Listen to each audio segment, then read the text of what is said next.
How's it going, everybody? I returned with part 3 of my team building series guide. Now, in the last 2 parts, I've walked you guys through the process on how to build a strong team from scratch, how to make positive adjustments to the team and make it better, and today we are gonna jump into a tournament with the team. So if you have not checked out the last 2 parts of this series, highly recommend you guys go and check those out first. So let's get into it.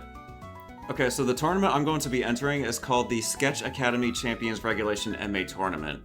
This, I feel like, is a very fair-sized tournament because it's got a lot of strong players in it. And at the time that I registered, I did not expect this tournament to be this large. Once I registered, I think there were about only 16 or 17 other players. So I really expected this to be a very small tournament, but attendance for this event really filled up during the afternoon of this tournament before it started, so it gave us a grand total of 73 players, which gives us 7 rounds of Swiss and a top 8 cut as well. So I'm going to go through each of the replays for every round that I did. So hopefully you guys can get a good idea on how this team was used in a proper tournament setting. So let's get started. Okay, so we're gonna get started with round 2 because my round 1 opponent actually decided to drop from the tournament as we get started. So yeah, it's gonna be a bit strange, but we're gonna start our analysis in our tournament run starting at round 2. So we're up against a pretty scary looking team because there is a Venusaur, which I don't think my team handles very well. The Basculegion can also be a difficult Pokemon for me to beat, and Ninetales is also a very problematic Pokemon for our team matchup as well. So a lot of things that I'm not entirely happy about seeing. Also, the team sheet for my opponent is also on screen as well, so you guys know exactly what I'm up against during these games. So, but yeah, the Mega Aerodactyl is a bit concerning as well because it can honestly beat my own Aerodactyl. But my opponent decides to lead with Venusaur and Ninetales, which is a very problematic combination to deal with my team in general, because like I said, Venusaur is already a difficult Pokemon for me to beat to start with. Mainly because, you know, Aerodactyl is like the one counter I have for Venusaur, but with Ninetales next to it, that is not going to make Aerodactyl's job of eliminating Venusaur an easy one. But I think my position is somewhat okay if I can remove the Ninetales. Because if I can remove the Ninetales, then I can bring in my Aerodactyl later on to knock out the Venusaur in the late game. So, I'm not entirely sure exactly what I remember doing, but I am running out of time in my first move, so I decided to go for a Moonblast into the Ninetales because, of course, it's Focus Sash, so it's going to take a 2 hits to knock it out. I don't think I felt comfortable with doubling into the Ninetales because if I protect... No, if I hit Protect on the Ninetales, then the Venusaur is just going to get heavy damage against either target against my side. So I wanted to either chip the Ninetales so I can threaten a KO next turn, and also at the same time get a little bit of chip on the Venusaur as well, because Dual Wing Beat is not going to be a one-hit. So we do about Moonblast. He sets up a Roar Veil. Moonblast does a little bit over half, which is nice. So I can safely say that it will be a 2-hit against the Ninetales. So we have Kowdo Cleave, does 18% to Venusaur. We do survive a Sludge Bomb as well with our Floette. So here I'm kind of thinking that I gotta bring in Aerodactyl somehow. I think it's very likely that the Ninetales will protect because my opponent will basically say, okay, I can protect Ninetales, I'll block your Moonblast, and then take out your Floette. So that is definitely a play that I am very concerned about, so instead I decided to protect my own Floette.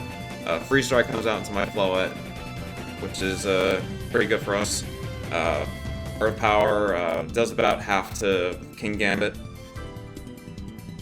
But from here, we're going to Kowdo Cleave. I think I was still afraid of hitting another Protect. I think I'm playing I can already tell I'm playing way too passively against this team because my priority really should be to eliminate the Ninetales. I think I should have at least directed one of my attacks into Ninetales again, so I decided to bring in Rotom, even though my opponent already revealed the Freeze Dry the previous turn, but I go for a double swap because I want to preserve the Sash on my Aerodactyl so that I can be like, alright, Earth Power is free, so that I can keep my Sash with Aerodactyl. Rotom does tank the Freeze Dry very well, so Aerodactyl comes in for free, which is nice. We heal a little bit with leftovers as well. But now, in this position, I still have to figure out on how I'm going to beat this Ninetales. I could possibly swap Rotom out for my King Gambit, if I want, because King Gambit will definitely survive a Freeze Dry, and there's no chance the Venusaur will want to Earth Power my Rotom either, so, but I think what I'm probably going to go for is a Rock Slide and a Protect on Rotom. That could potentially knock out the Ninetales. But I guess I'm gonna go for a Thunderbolt instead. Because I can live a Freeze Dry. I can live a second Freeze Dry with Rotom because we're so bulky. So basically, in this position, I'm like, okay, I'll tank a Freeze Dry, I'll get a little bit extra chip with Thunderbolt so that next turn I ensure that Rock Slide will knock out the Ninetales.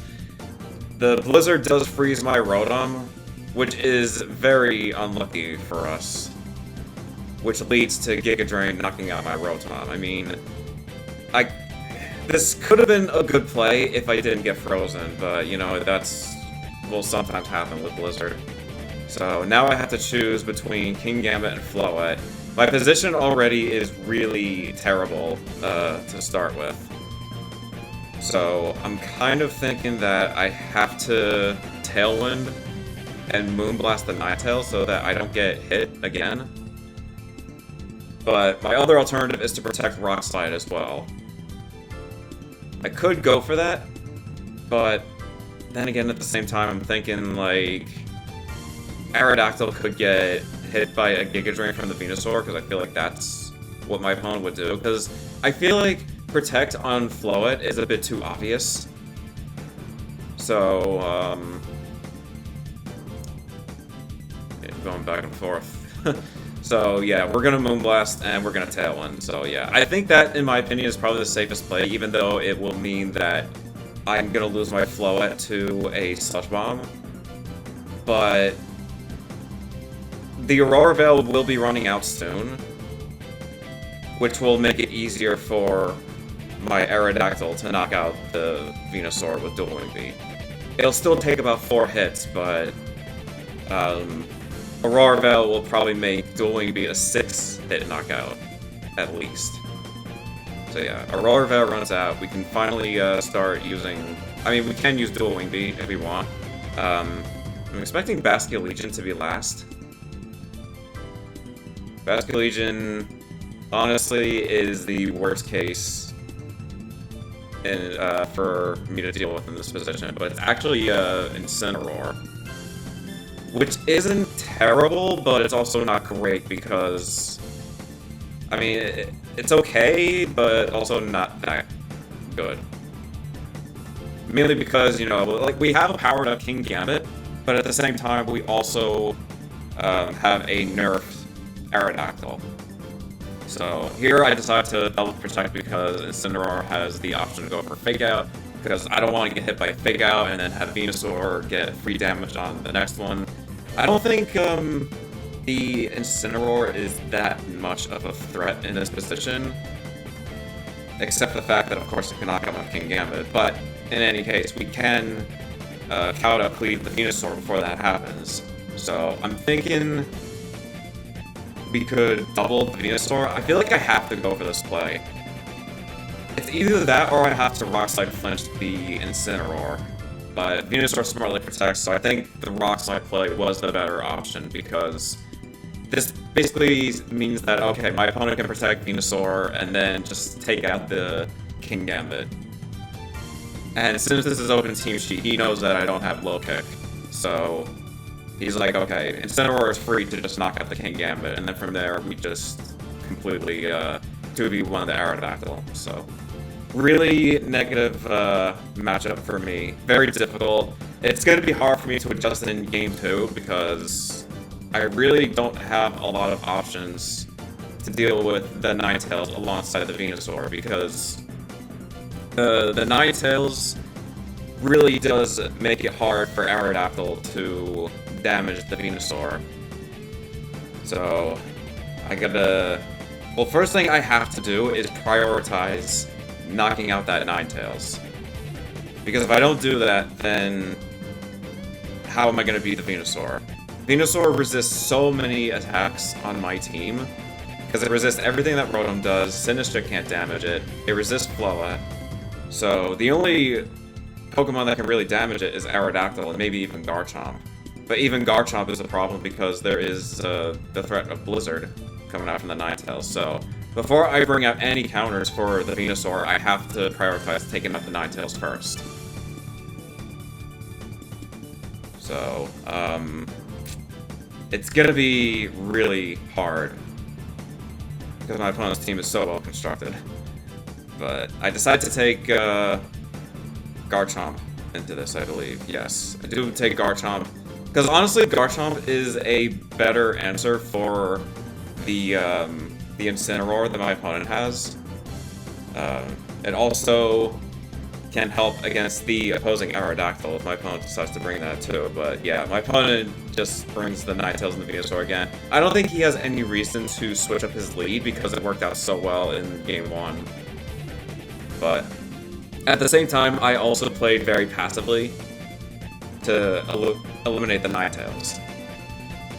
So, I think I'm going to try avoiding doing that this game. So I'm going to have to try and play more aggressively. So we're going to go with a Rock Slide play and a Iron Head into the Ninetales. That for sure will knock it out if Aurora Veil gets set up for Game 2.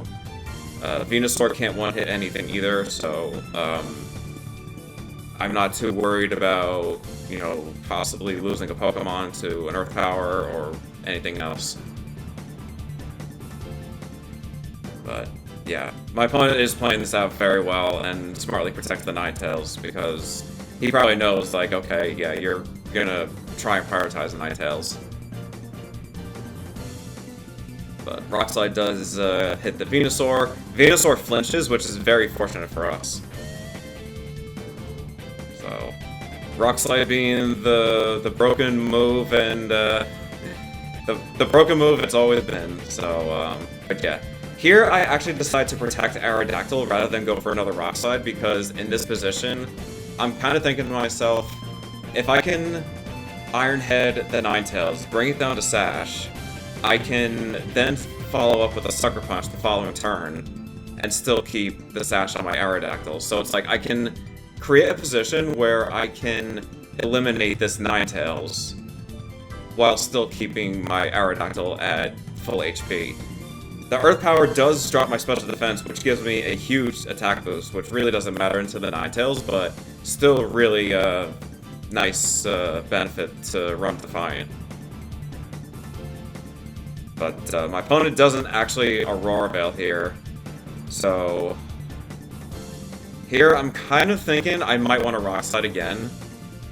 I mean, I kind of don't have to Rock Slide. Like I said, I could Sucker Punch the Ninetales, but that will fail if he goes for Aurora Veil.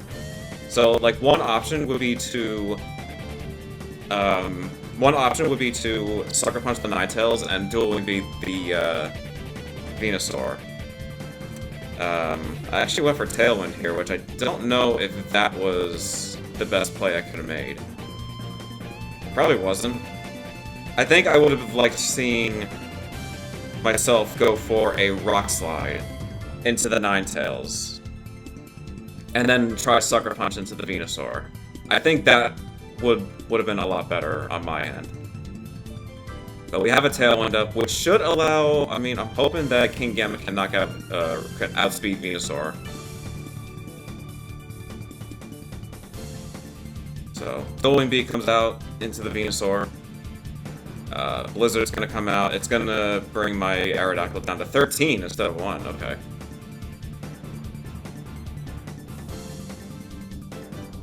Okay.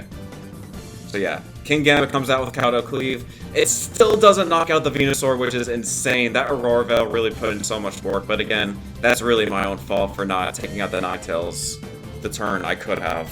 Like, I absolutely could have prevented Aurora Veil from getting set up in the first place, so that is, I probably deserve to not knock out that Venusaur. But, we do bring in Floette. I don't have a lot to do with Floette this turn. I could preserve Aerodactyl if I want, for a second Tailwind in the late game, if I should ever need one.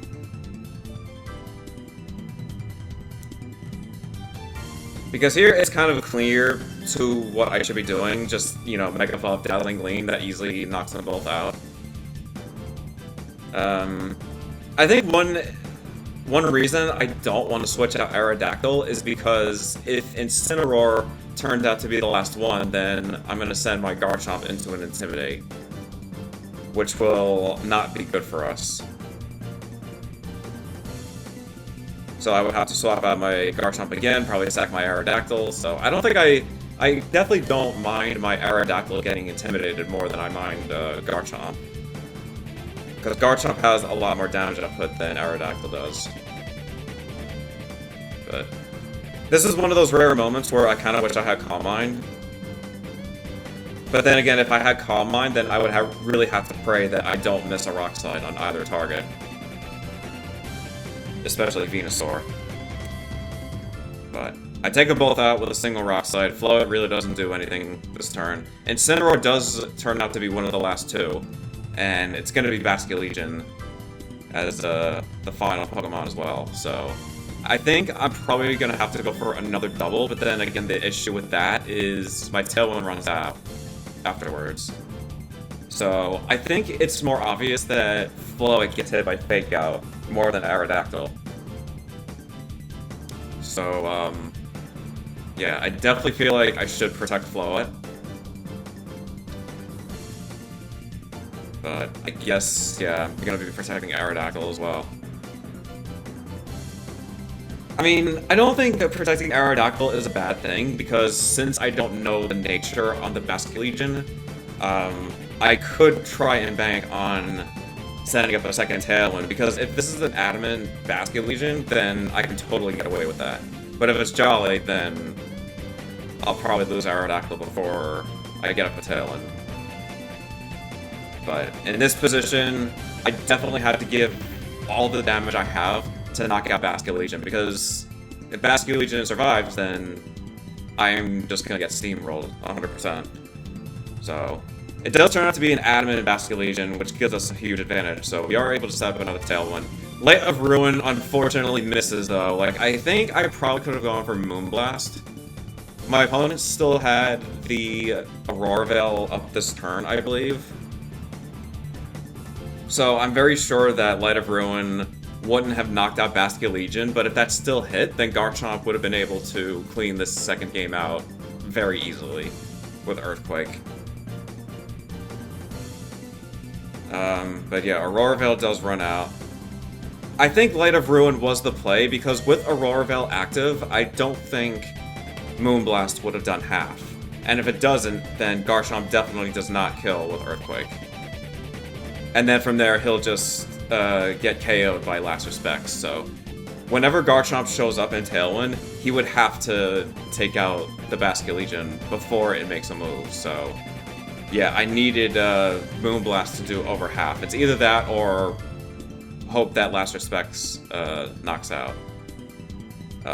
But to my own surprise, I actually do end up surviving the Last Respects, because that is a base 150 with Adaptability and Adamant Nature, so Garchomp really showing its true bulk. So I got nothing left but to hope for a critical Earthquake on the Basculegion. So Earthquake comes out, easily takes on Incineroar, unfortunately doesn't knock out the Basculegion as well, which will mean that we lose our first round that we played in this tournament. So I mean, my opponent played really well. I think we could have gotten a game 3 if that Light of Ruin just landed on the Basket Legion. So, I mean, really tough matchup overall, but my opponent played very well. Alright, so going into round 3 with a 1-on-1 record, we're up against Dandy, who has a really strong-looking Sun team with Charizard and Venusaur. There's also a strong Trick Room mode with Farigiraf and Kangaskhan also. So, it's gonna be pretty RNG dependent if my opponent decides to go with the Sun mode with the Venusaur and starts clicking Sleep Powders. But, I think I would rather try and punish that lead if my opponent decides to lead with Charizard and Venusaur, because I want to be able to threaten Rock Slides with Garchomp and Aerodactyl against Charizard if my opponent does decide to lead with Charizard Venusaur. But I also want to bring King Gambit, because King Gambit is a great counter against the Kangaskhan, because we have Chople Berry that pretty much resists the first Drain Punch that it has. And then, of course, Floette for heavy damage against Garchomp and Farigiraf, as well as Kangaskhan as well. But, yeah, getting started in round 3, we are going to be seeing a Farigiraf and Kangaskhan lead. So, pretty interesting to see that over the Charizard Venusaur. But I think I'm really okay with dealing with Kangaskhan, especially if he tries to go for a fake out here, because here we'll try to just chip the Kangaskhan, probably with Stomping Tantrum or Earthquake, but it's going to be Stomping Tantrum because I don't want to Earthquake if I'm sending in my King Gambit. But Kangaskhan does have its fake out pressure, which will make it easy for my opponent to set up Trick Room with the Farigiraf. But we do get a nice Stomping Tantrum into the Kangaskhan, so taking about well over half damage with that critical hit on the first turn before it Megas is very nice. Bit curious as to why it didn't Mega Evolve, since, unless you thought I was sending Sinistcha, but I'm not sure. But anyway, so we can Kowtow Cleave into the Farigiraf since there's no Colbur Berry. However, taking out the Kangaskhan is a much higher priority because, again, it has Drain Punch, so it's going to do a lot to King Gambit, even with that Chople Berry we have. But Kangaskhan does survive at 1%, which is kind of unfortunate, and it's also going to heal back with the Drain Punch as well. So right now, I'm kind of thinking that my opponent brought the Charizard in the back, which could explain why he's not Mega Evolving the Kangaskhan. But we take a bit of Psychic Chip with Garchomp. He comes back with a Stomping Tantrum into the Farigiraf, so I would like to Kowtow Cleave the Farigiraf just to remove that, but then if I do that, then Kangaskhan is going to heal a lot more HP from that Drain Punch from King Gambit, so I'm going to have to use my King Gambit to direct another attack into that Kangaskhan. And honestly, I'm not even concerned about what Farigiraf does against King Gambit anyway, because the most it has is Hyper Voice, which really doesn't do a lot. So we're just gonna take out the Kangaskhan. It did try to Sucker Punch my my Garchomp for extra chip. But very nice free turn for us. We took out the Kangaskhan with no damage. But now I'm thinking Charizard comes in, but instead it's Sylveon. So, a bit concerned as to why Sylveon would come in here, because we can just underspeed Sylveon and Hyper Voice. My Garchomp is in a bad position though, because he will not survive a Hyper Voice. But at the same time, I think it's best if I try the double. It's either that or I try to just get another Stomping Tantrum on the Farigiraf. I don't feel like swapping out any of my Pokemon because I want to keep the Focus Sash for my Aerodactyl, because he is the key to beating Charizard, which I know is the last one, because again, my opponent never Mega'd the Kangaskhan. So, Farigiraf swaps out. He does bring out the Charizard, so Iron Head's gonna come out. Does about 70% to Sylveon. But Hyper Voice is gonna come out and knock out my Garchomp, so I would have liked to preserve my Garchomp for sure, but again, I didn't want anything that I have left to take free damage. I have I feel like I have a very good lead to start with, and I really don't think I wanted to ruin that with giving my opponent free damage. And I don't think I really needed Garchomp to deal with Charizard anyway. Like, that's more of Aerodactyl's job because he's the rock type. He has stronger rock slides. And very rarely would I ever see any Charizard survive rock slides from Aerodactyl. So I am going to protect my Aerodactyl while I Iron Head the Sylveon.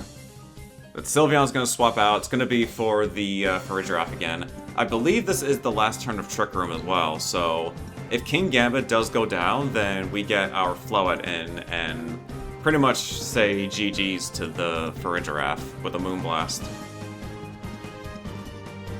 So I'm more okay with losing King Gambit, because again, I do believe Trick Room is ending. And once Trick Room is over, then it's like King Gambit's useless, because if Farigiraf is on the field, then I can't do anything with my King Gambit at all. So, yeah. King Gambit's gonna go down to that Heat Wave.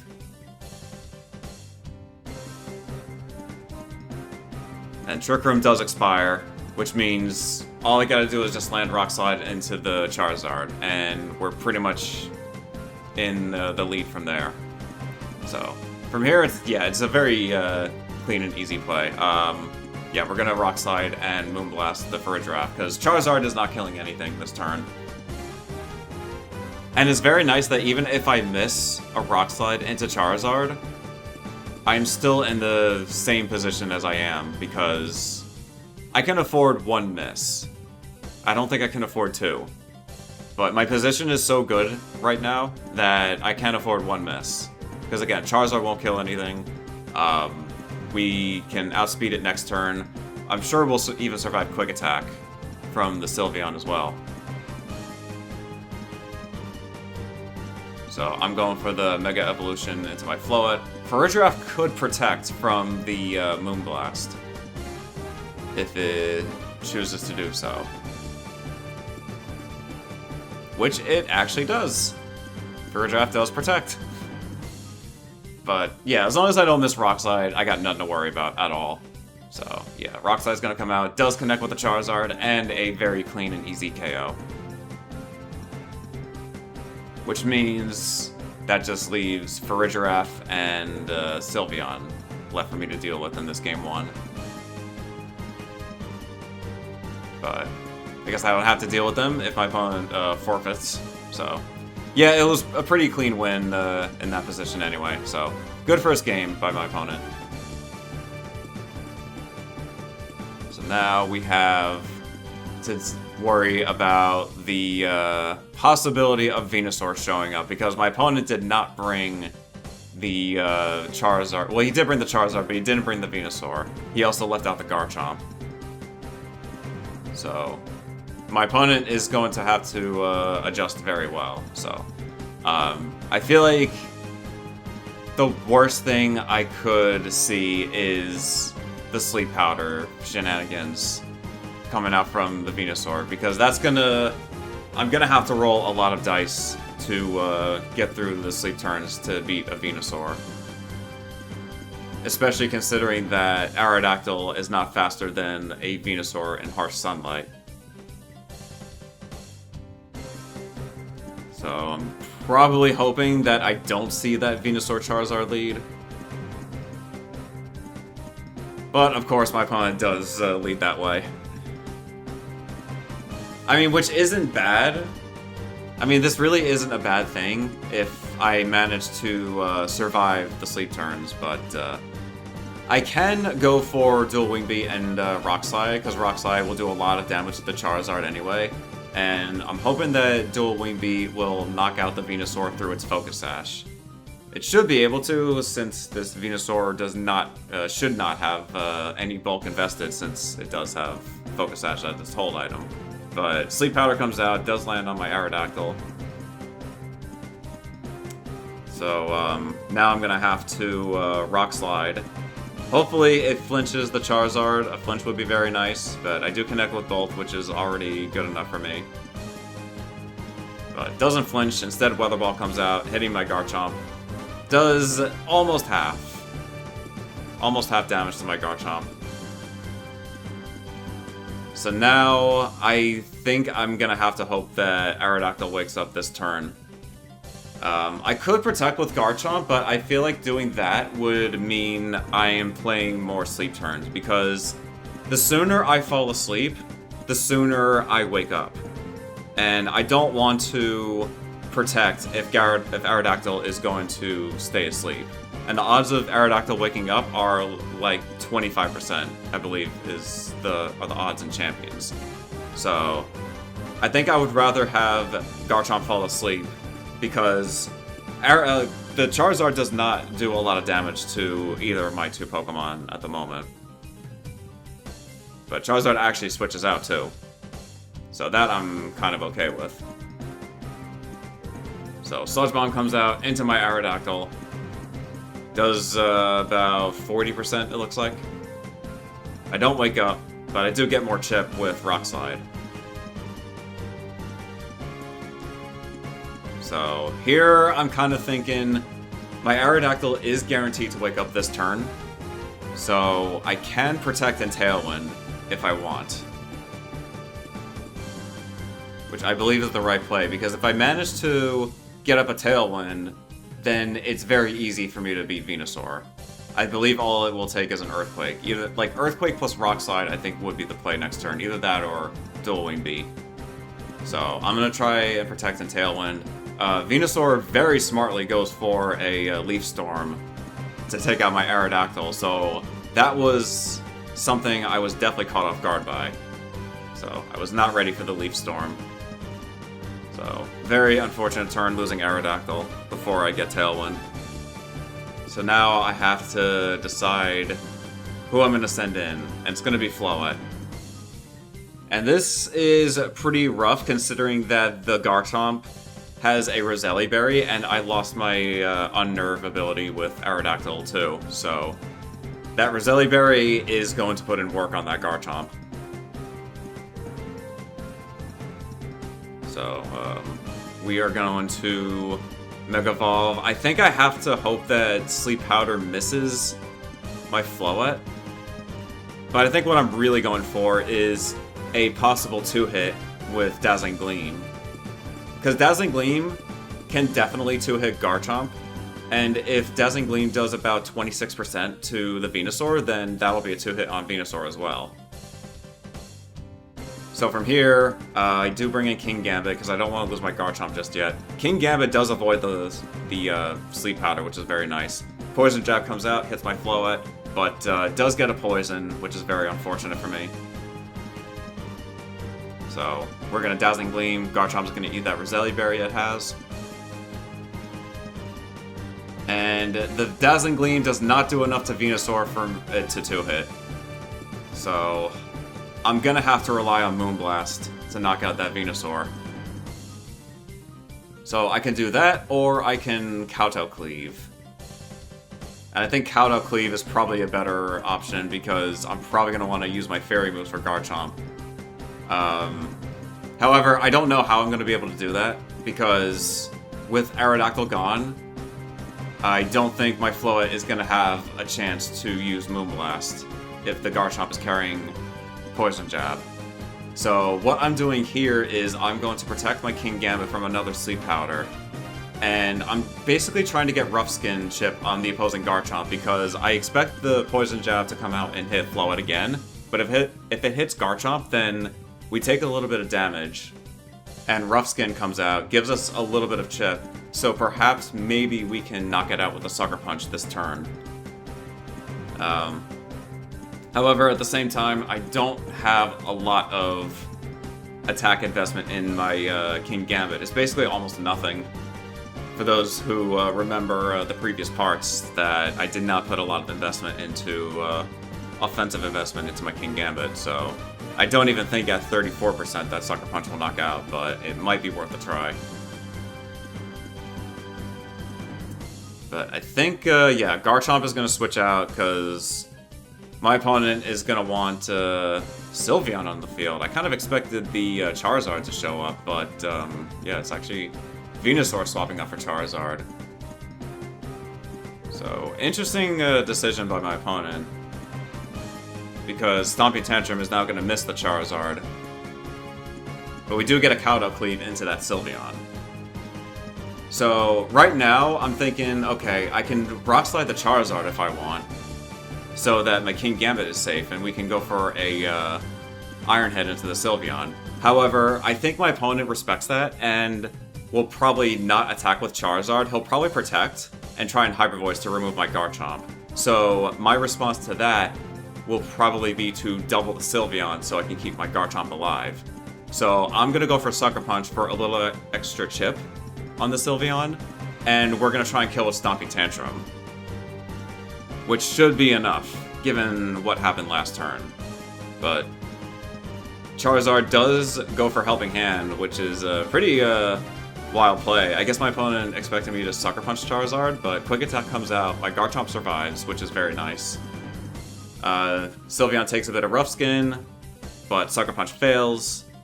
But since Garchomp survived, it comes out with a Stomping Tantrum. A boosted one at that, because the Stomping Tantrum missed because it hitting Charizard. So we actually got the boosted Stomping Tantrum to knock out that Sylveon, which was very nice for us. But now Venusaur is going to come back.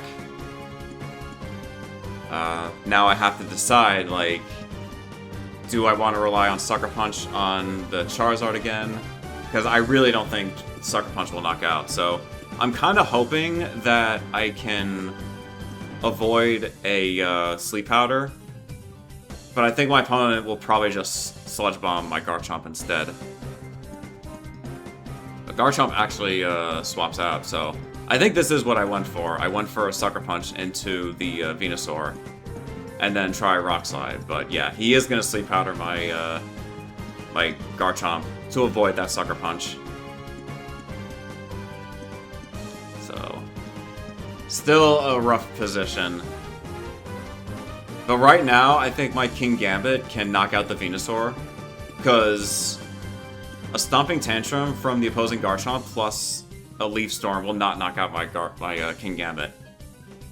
So I'm gonna swap out my Garchomp and bring in Floette. I'm basically trying to stall out Sun so that my Garchomp can wake up and just knock out the opposing Venusaur. I can't afford to lose my Garchomp because the Charizard is still alive. So I need my Garchomp alive no matter what to survive, or to take out the opposing Charizard. But Stomping Tantrum comes out, yeah. I do sack my Floette here. But again, I'm basically just trying to stall out as much as I can so that my Garchomp can wake up.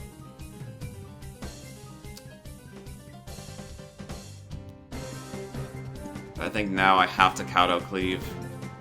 If I Cowdle Cleave the Venusaur and protect with Garchomp, then I can go with Sucker Punch into Garchomp and then Rock Slide, and that would definitely win me the game, I think, as long as I don't miss. The Garchomp wakes up, which is very nice. So I'm protecting here.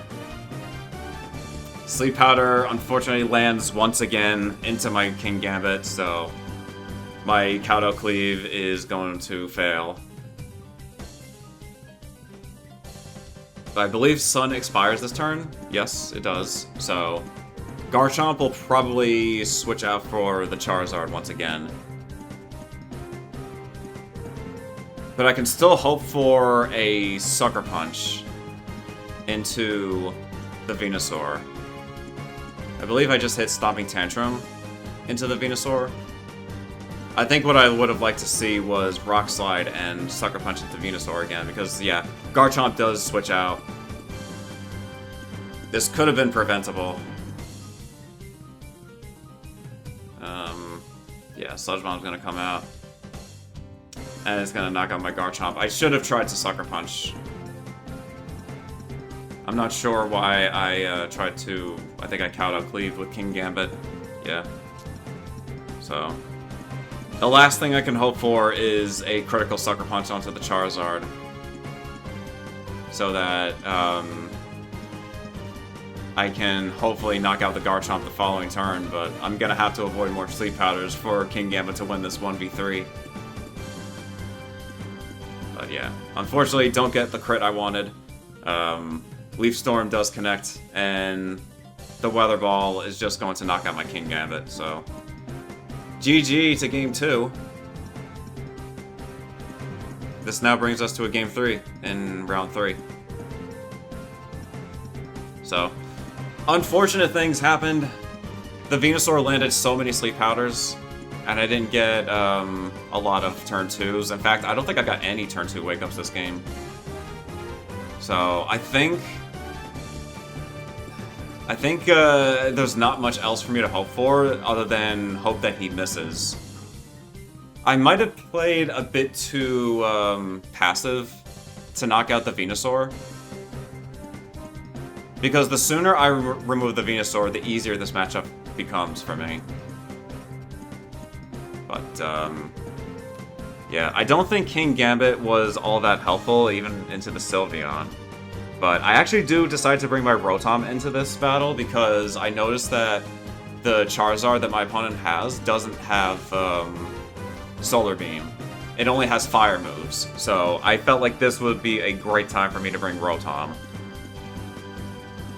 Because I can easily threaten the Charizard with Thunderbolts, and even if I knock out Charizard before Venusaur, I can probably stall out the Sun turns for it to expire.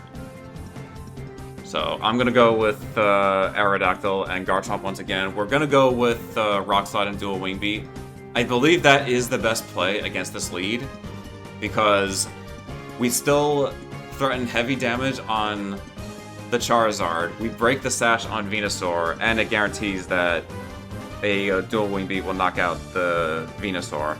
So, hopefully Sleep Powder misses. That's pretty much all I could hope for, because there really isn't any way to move around Sleep Powder. Because unfortunately Sinistcha wouldn't be able to help either, because you can't Rage Powder a Venusaur, so... Sleep Powder lands on my Aerodactyl once again, so... Aerodactyl's taking a sleep turn right now. Rock Slide's gonna come out. It does connect with both again, which is nice. And does actually flinch the Charizard, which is huge for us. So, very nice for that. So, hopefully Aerodactyl wakes up early so that it can use Dual Wing Beat to knock out the Venusaur. That would be best case. It's either that or hope that Sleep Powder misses Garchomp so that we can eliminate the Charizard for free. But Sleep Powder doesn't miss Garchomp. These are the most accurate Sleep Powders I've ever seen. But Aerodactyl does wake up, which is huge, and lands the Dual Wing Beat. So thankfully, I got the wake up I needed. Venusaur finally goes down, and no more Sleep Powders. I just have to have Garchomp survive the turns long enough for him to wake up. So, Weather Ball's gonna come out. It'll do about over half to my Aerodactyl. Which is fine, because I can set up Tailwind if I want now, because my opponent has no priority moves that can knock me out. But Garchomp's gonna come out. I can Tailwind, like I said. I could also Rock Slide, but I'm actually gonna Protect, because I don't want to have my Garchomp sleeping while I have Tailwind active. So I'm basically just going to stall out one turn, not just for Garchomp sleeping, but also for a turn of Sun on the Charizard. But Charizard actually goes for the Helping Hand into the Garchomp, which is pretty crazy. So yeah, Garchomp wakes up, does land Rock Slide, actually misses Garchomp, but it does hit the target that I wanted, which was Charizard. So Charizard falls down.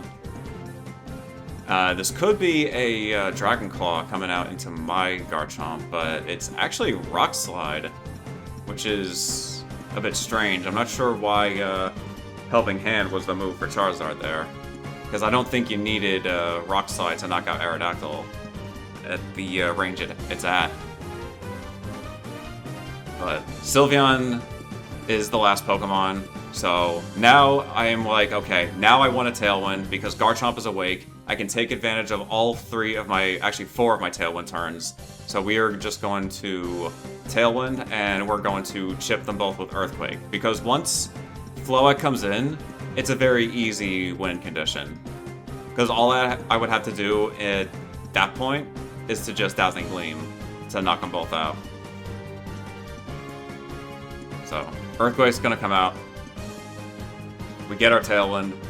Earthquake does about almost half to both of them, which is still very good damage. Poison Jab comes out into my Garchomp, which is a bit strange. I'm guessing my opponent thought that I was swapping Floette there, but I felt like in my position, I didn't have any reason to switch out anything.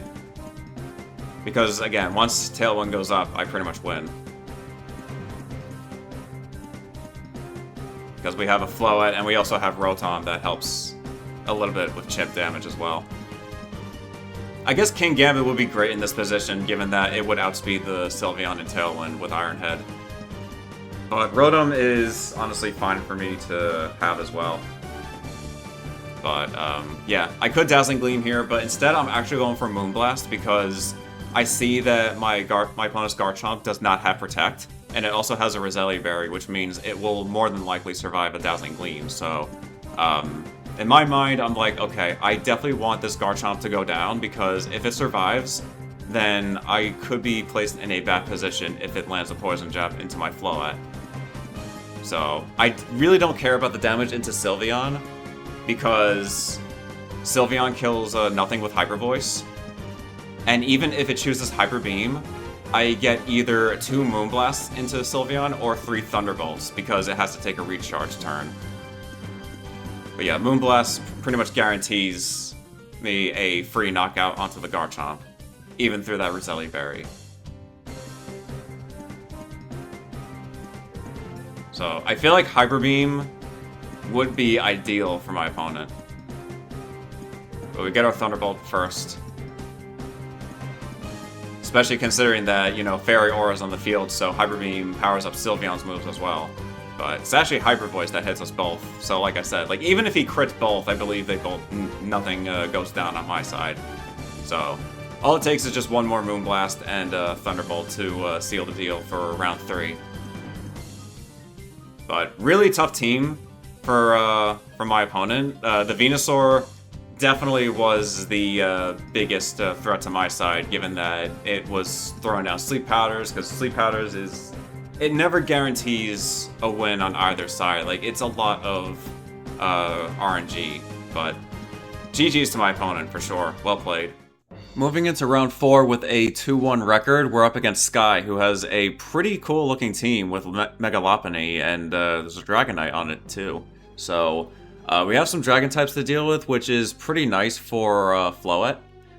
However, the Mega Lopunny may give us trouble since it can outspeed my Aerodactyl and possibly knock it out with Fake Out plus Close Combat.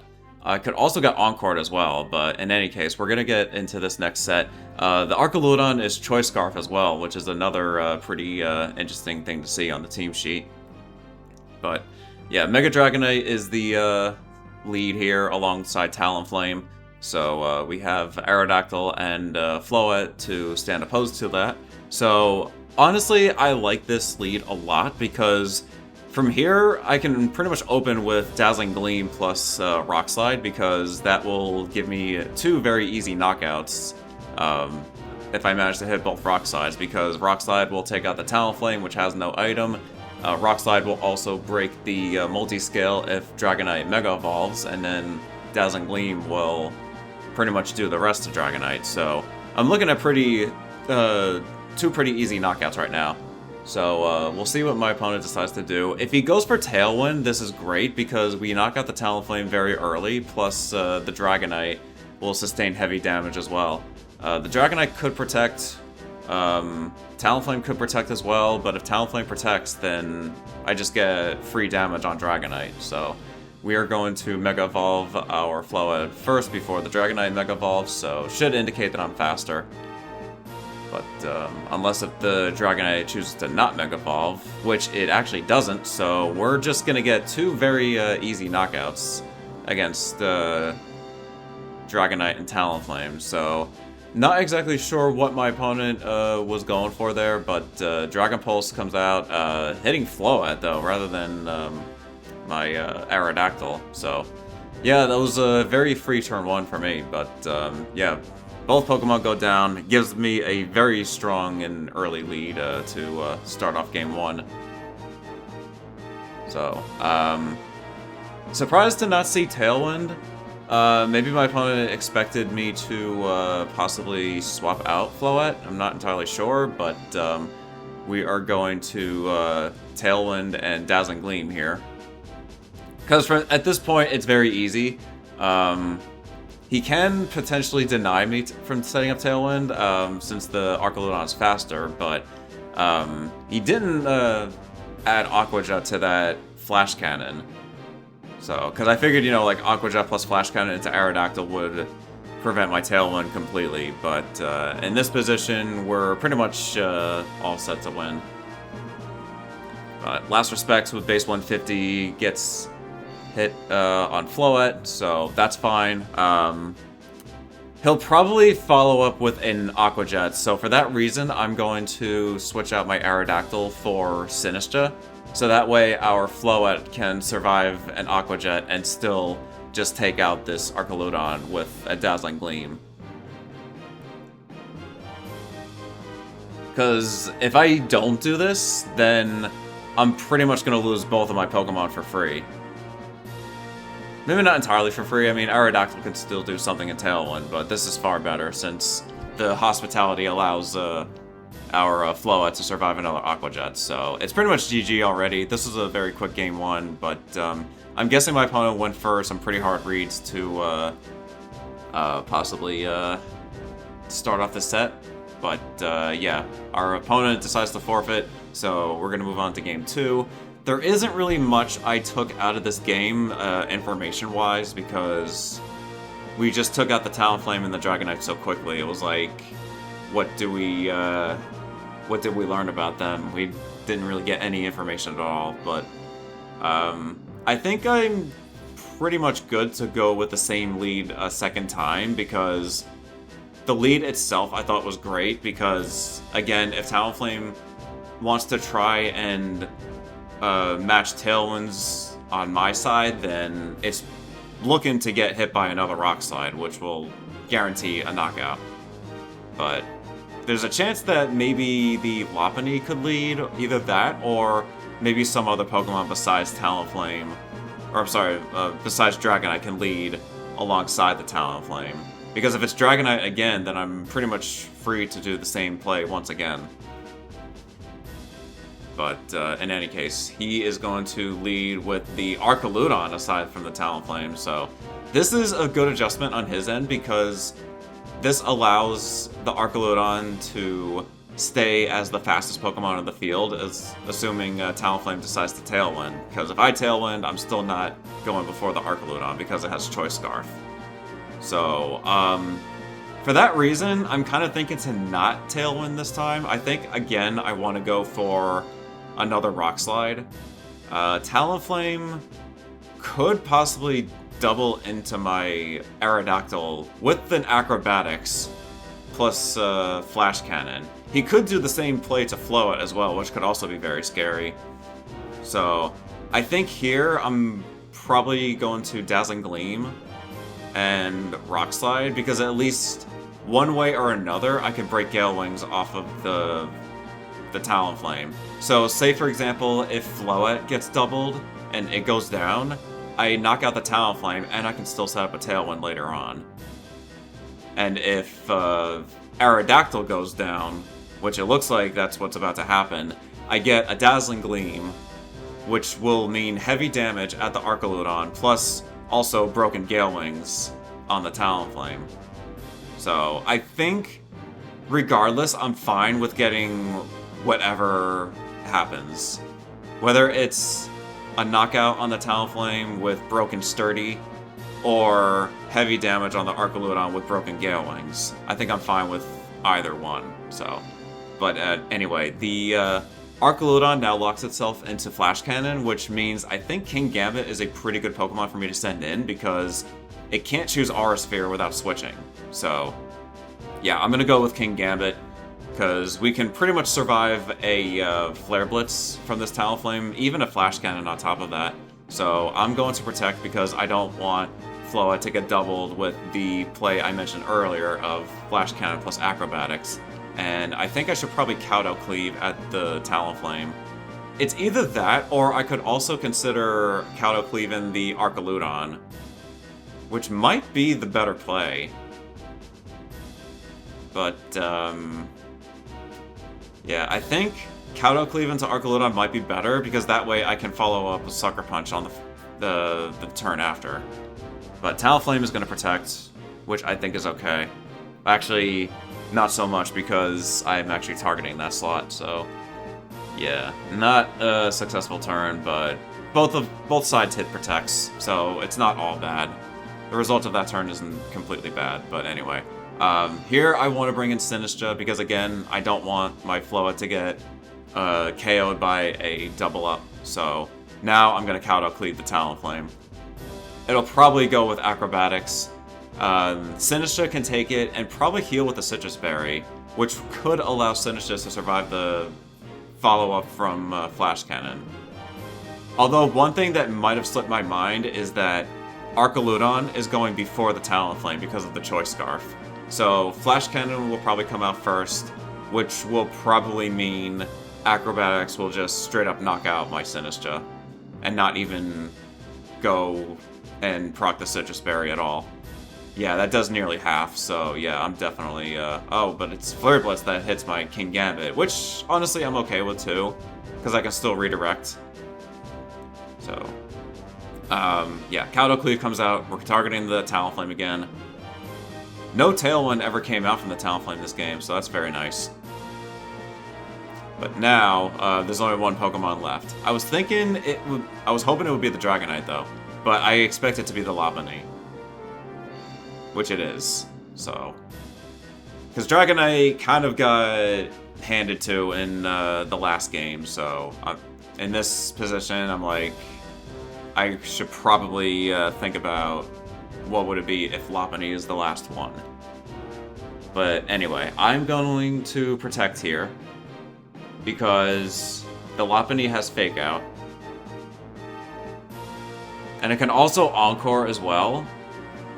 But I'm gonna have to Rage Powder to get around the Encore. So it's either that, or I'm thinking maybe Machagacha could be the correct play as well, because let's say that the Lopunny chooses to Close Combat King Gambit, which I believe is the correct play on my opponent's end. Because the Archaludon is not doing anything to King Gambit, so...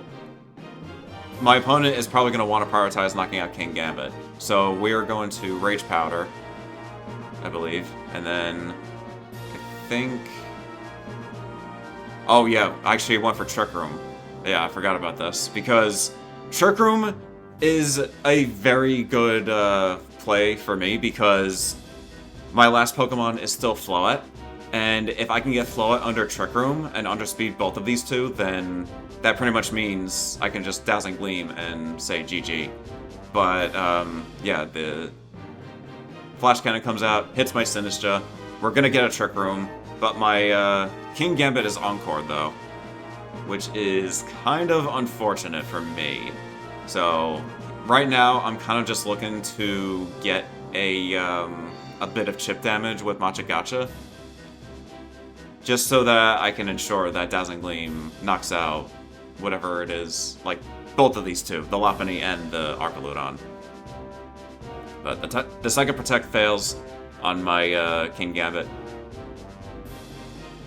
Machagacha comes out, we hit them both. Does about 30% of the Lopunny, which is pretty nice. So, in this situation, I'm really hoping that one of my Pokemon falls, just so that I can get my Floette in. Which is exactly what happens. Because the Lopunny lowers its defense with Close Combat, which means there's no chance it's surviving any move from my Floette. And Floette is very healthy as well, so this is looking very nice.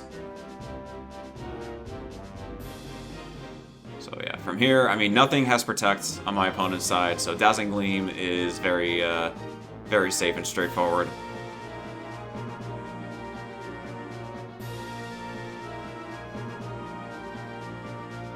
So, there's not much that my opponent has left with these two. Because, again, nothing can protect. My opponent can't really stall. They're both faster than Floette, which means Floette moves first in Trick Room. So yeah, King Gambit protects, of course. It has nothing else it can do. Dazzling Gleam comes out. It's going to KO both of them. So, double KO against the Lopunny and the Archaludon. However, one thing that really, that I probably didn't realize is that there was still one Pokemon left. So the game is still not over yet. And, of course, it's bound to be the Basculegion. So, this now becomes a bit of an issue for me, because now with Trick Room active, I am kind of in a rough spot where I'm like, I have to predict what the Basculegion does.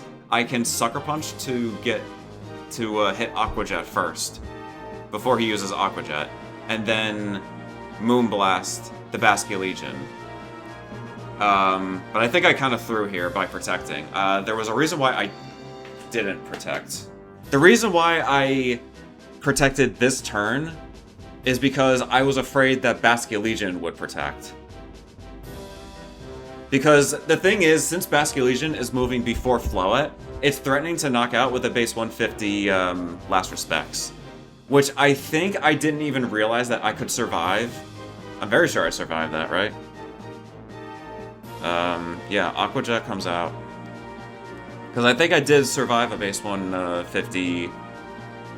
Or, actually, that was Garchomp, that's right. Yeah, so Garchomp survived that. I don't think Floette survives. But anyway, I didn't want to hit Protect in one of the 2 turns I had left in Trick Room, because if I get that wrong, then I'm pretty much screwed. So, the thing is, I can chip with Sucker Punch and Moonblast, but if he goes for King Gambit and I protect, apparently I lose this. However, what could have happened was he goes for the Floette instead, and in that situation, King Gambit would lose, because you go for Last Respects into Floette, and then you protect on the final Trick Room turn, and then just KO with Aqua Jet to get around a second Sucker Punch from King Gambit. So it was a big mind game on which of the last 2 turns that the Basculegion protects from.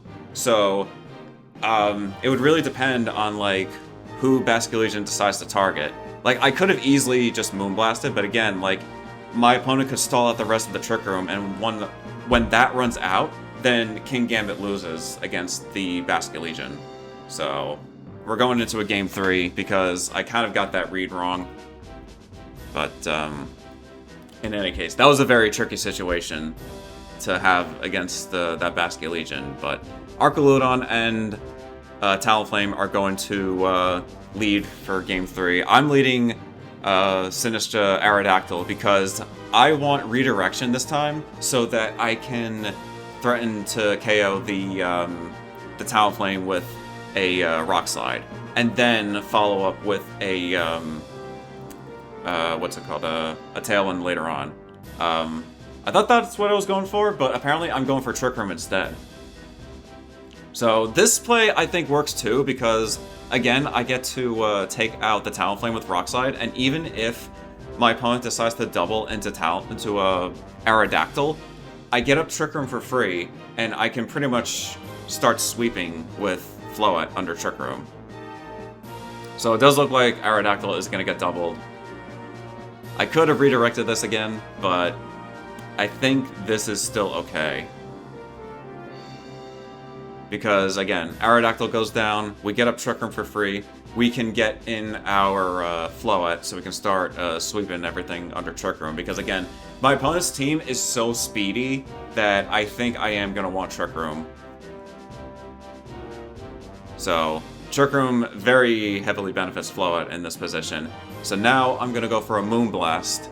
I don't want a Dazzling Gleam because Dazzling Gleam won't KO anything. So if I Moonblast and break the Sturdy with Machigacha, then this Archaludon should fall down, because I don't think it's living a double up with the broken Sturdy from Machigacha.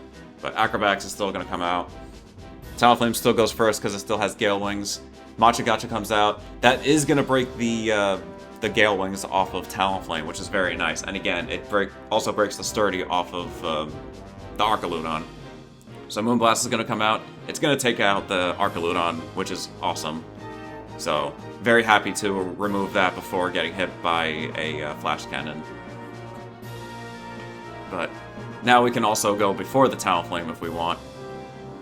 Because again, the Machigacha has broken Gale Wings, so Talonflame does not have priority in Trick Room. So I think Sylveon could be in the back. It's either Sylveon or Basculegion, and I'm pretty sure Lopunny is back there as well. But yeah, it's going to be Basculegion that comes in, so I think my position against Basculegion is not as bad as it was before because we can still redirect. I think Sinistra might live a base 100. Actually, it doesn't. I know it doesn't. But in any case, we can Machigacha again because Machigacha will do heavy damage to Basculegion. And I'm going to want to switch my Float out because Kingambit can easily take Last Respects.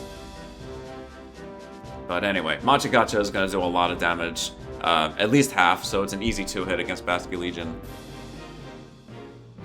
The Talonflame could still hit my Sinistra, which can be a bit of a concern, but I don't think it's all that bad. But Flare Blitz is going to come out. Going to target Kingambit. Kingambit surviving the base 100 Last Respects on top of a Flare Blitz from the Talonflame is very nice.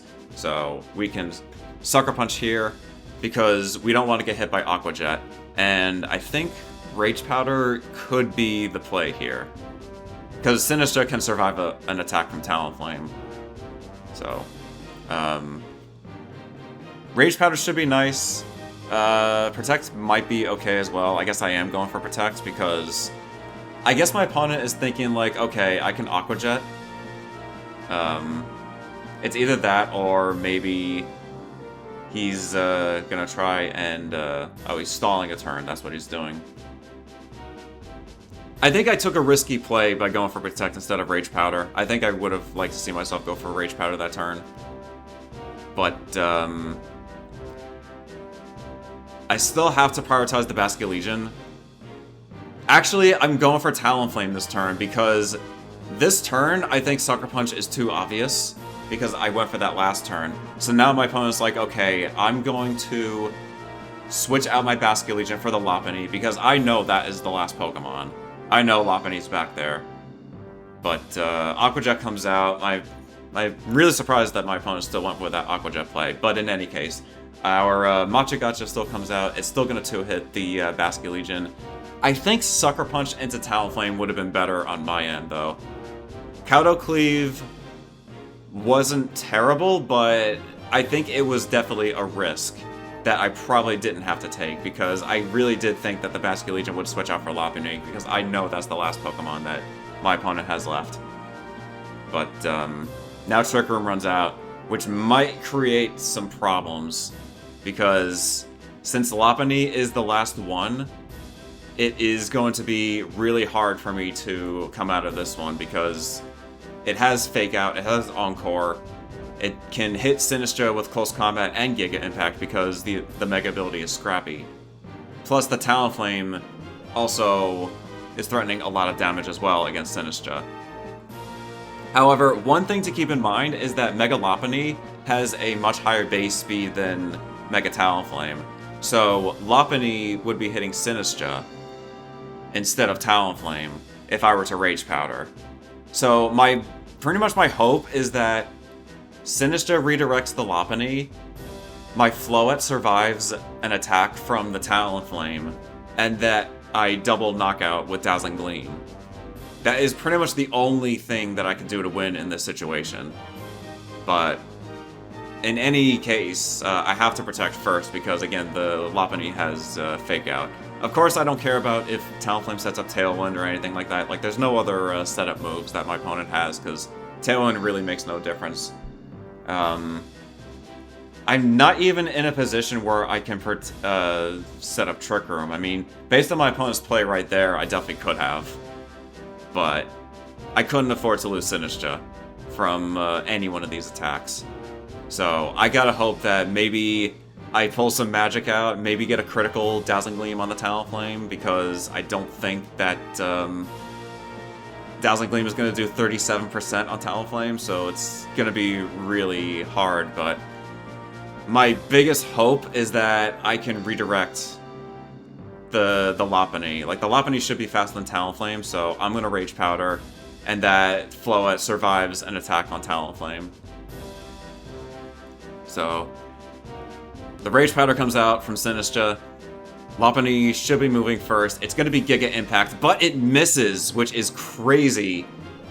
Giga Impact misses Sinistcha, which will redirect Talonflame's move onto Sinistcha, meaning that Flare Blitz hits Sinistcha, knocks it out, takes all that recoil, and then Dazzling Gleam comes out and should now knock them both out with the recoil from that Flare Blitz on Talonflame.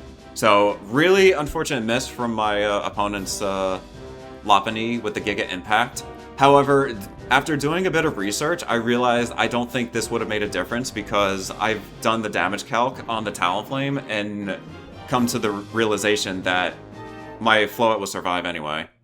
So, really a crazy endgame and very well played by my opponent. But at this point, we are now 3-1 in the tournament going into round 5.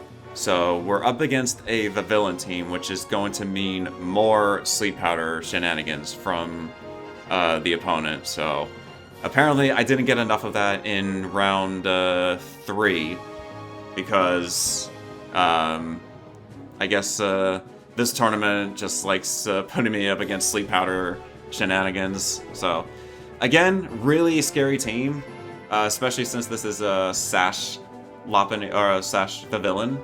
However, I think Sash might be a bit better for me. I think I would rather see Sash than Choice Scarf because Choice Scarf is basically the same as the same problem as what the Venusaur brought in the previous round. I can't outspeed everything. I can't outspeed it. I'll have to play through the turns, but at least with Sash, I can outspeed and hopefully flinch it with Rock Slide if I'm lucky. But it's going to be a Kangaskhan and Farigiraf lead. So I think I'm really okay with this. So I have Floette and Sinistcha against this. We can probably Moonblast. Honestly, I feel like I should probably protect Floette and just go for a chip with Machagacha. But I guess what I'm going to be doing is I'm going to switch out my Floette for Garchomp. I'm basically doing this so I can get... oh, that's Rotom, my bad. But yeah, I'm kind of expecting my opponent to fake out the Floette spot. So, in my mind, I'm probably like, okay, I can send in Rotom to take that and heal a little bit of that with leftovers. But it's actually Double Edge coming out, so my opponent really going for the aggressive lead to start this one off. So, definitely something I was not anticipating. But Machagacha comes out. We get a burn on the King Gambit, which is really huge because that saves me a turn of using Will-O-Wisp against King Gambit. So really lucky on my end to get a burn on King Gambit. So now I'm like, okay, I don't have to Will-O-Wisp the King Gambit anymore. I can still try it on the Kangaskhan if I want, but I don't think that is really all that necessary. But in any case, I think what I'm going to do is probably sack my Rotom because I don't think I have to rely too much on the burn. At least not on Kangaskhan. So I can probably get my Floette back in. Now that King Gambit is burned, I can pretty much say, alright, I can live maybe at least 2 Iron Heads. But I think Garchomp is probably the better Pokemon for me to bring in. Because with Garchomp, we can freely Earthquake, which will do a lot to the King Gambit and to the Kangaskhan as well. Not to mention that Sinistcha also is resistant to Earthquake, but I guess I decided to go with Floette. I think because Floette's Moonblast would definitely be enough to knock out this Kangaskhan, and I think I would just Rage Powder whatever move the King Gambit uses. I could do that. However, I think the better play on my end would be to swap in Garchomp, because in that way, I can send Sinistra in later and heal any damage that gets done to my Floette. But I guess I decided to Rage Powder. So we are going to take out this Kangaskhan. I'm hoping I'm faster. I'm kind of expecting to move first because this is on a team with Farigiraf, which is probably indicating Trick Room. So yeah, not a max speed Kangaskhan, thankfully, so Moonblast comes out. Still doesn't knock out the Kangaskhan, which is insane, but we do redirect the Double Edge into Sinistra, which is very nice. So my opponent clearly trying to double into my Floette here, so Rage Powder being very useful right now, so right now it's a very clear play of Dazzling Gleam, plus, yeah, this time I'm going to send in my Garchomp, because again, I can heal any damage done to my Floette after I bring Sinistra back in. Or I could even heal my Garchomp if I wish. Assuming my opponent decides to Kowtow Cleave where Sinistra was. I mean, that could be a good play on his end as well. But yep, that's what he does. It's going to be Kowtow Cleave into Garchomp, which will mean a bit of Rough Skin, and a little bit of extra burn chip on top of that, so... another 2 turns of burn will knock out the King Gambit, but I'm not going to wait that long. So, this is pretty good for me. I can probably try Light of Ruin plus Earthquake. That should easily take them both out. So, yes. I could probably go for the Stomping Tantrum. I think Stomping Tantrum might have been better, but I went for Earthquake because I felt like, alright, I want to remove the King Gambit too.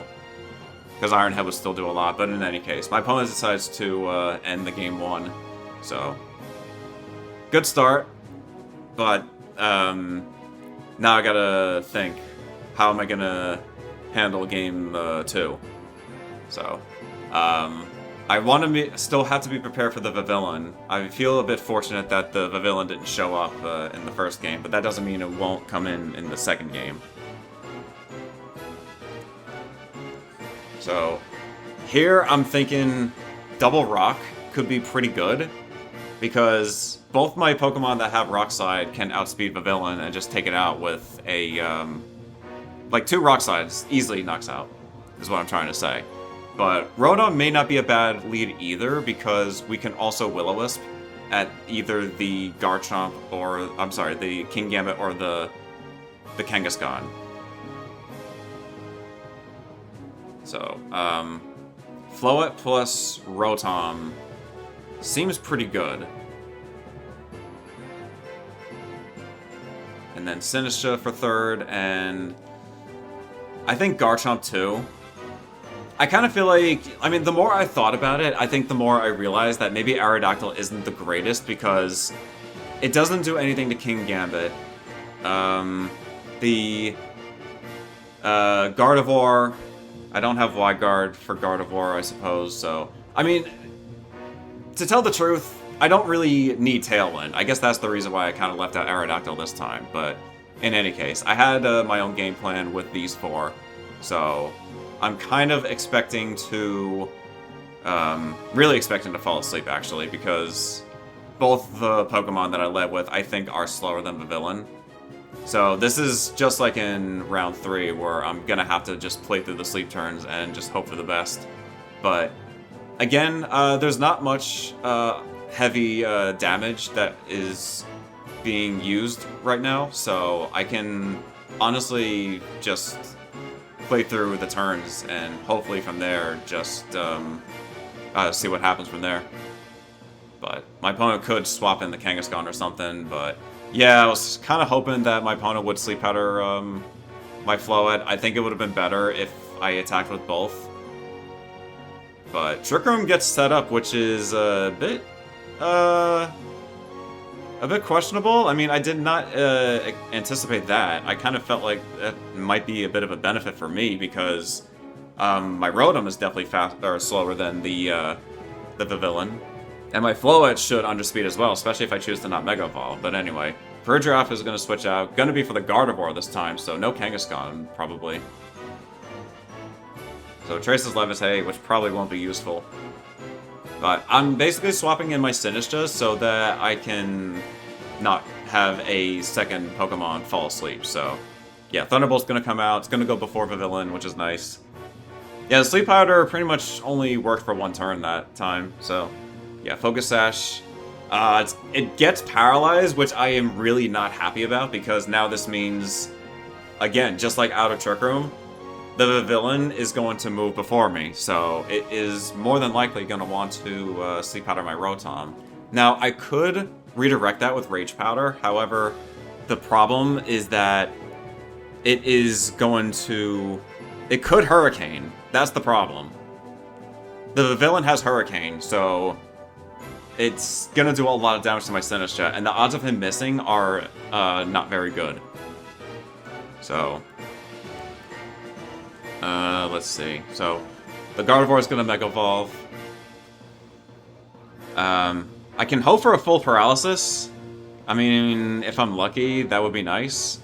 But in any case, I'm just gonna go for a Machagacha to finish off the rest of that damage that the villain is holding on by.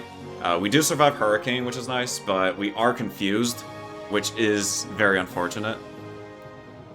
But I'm still okay if we still get our Machagacha.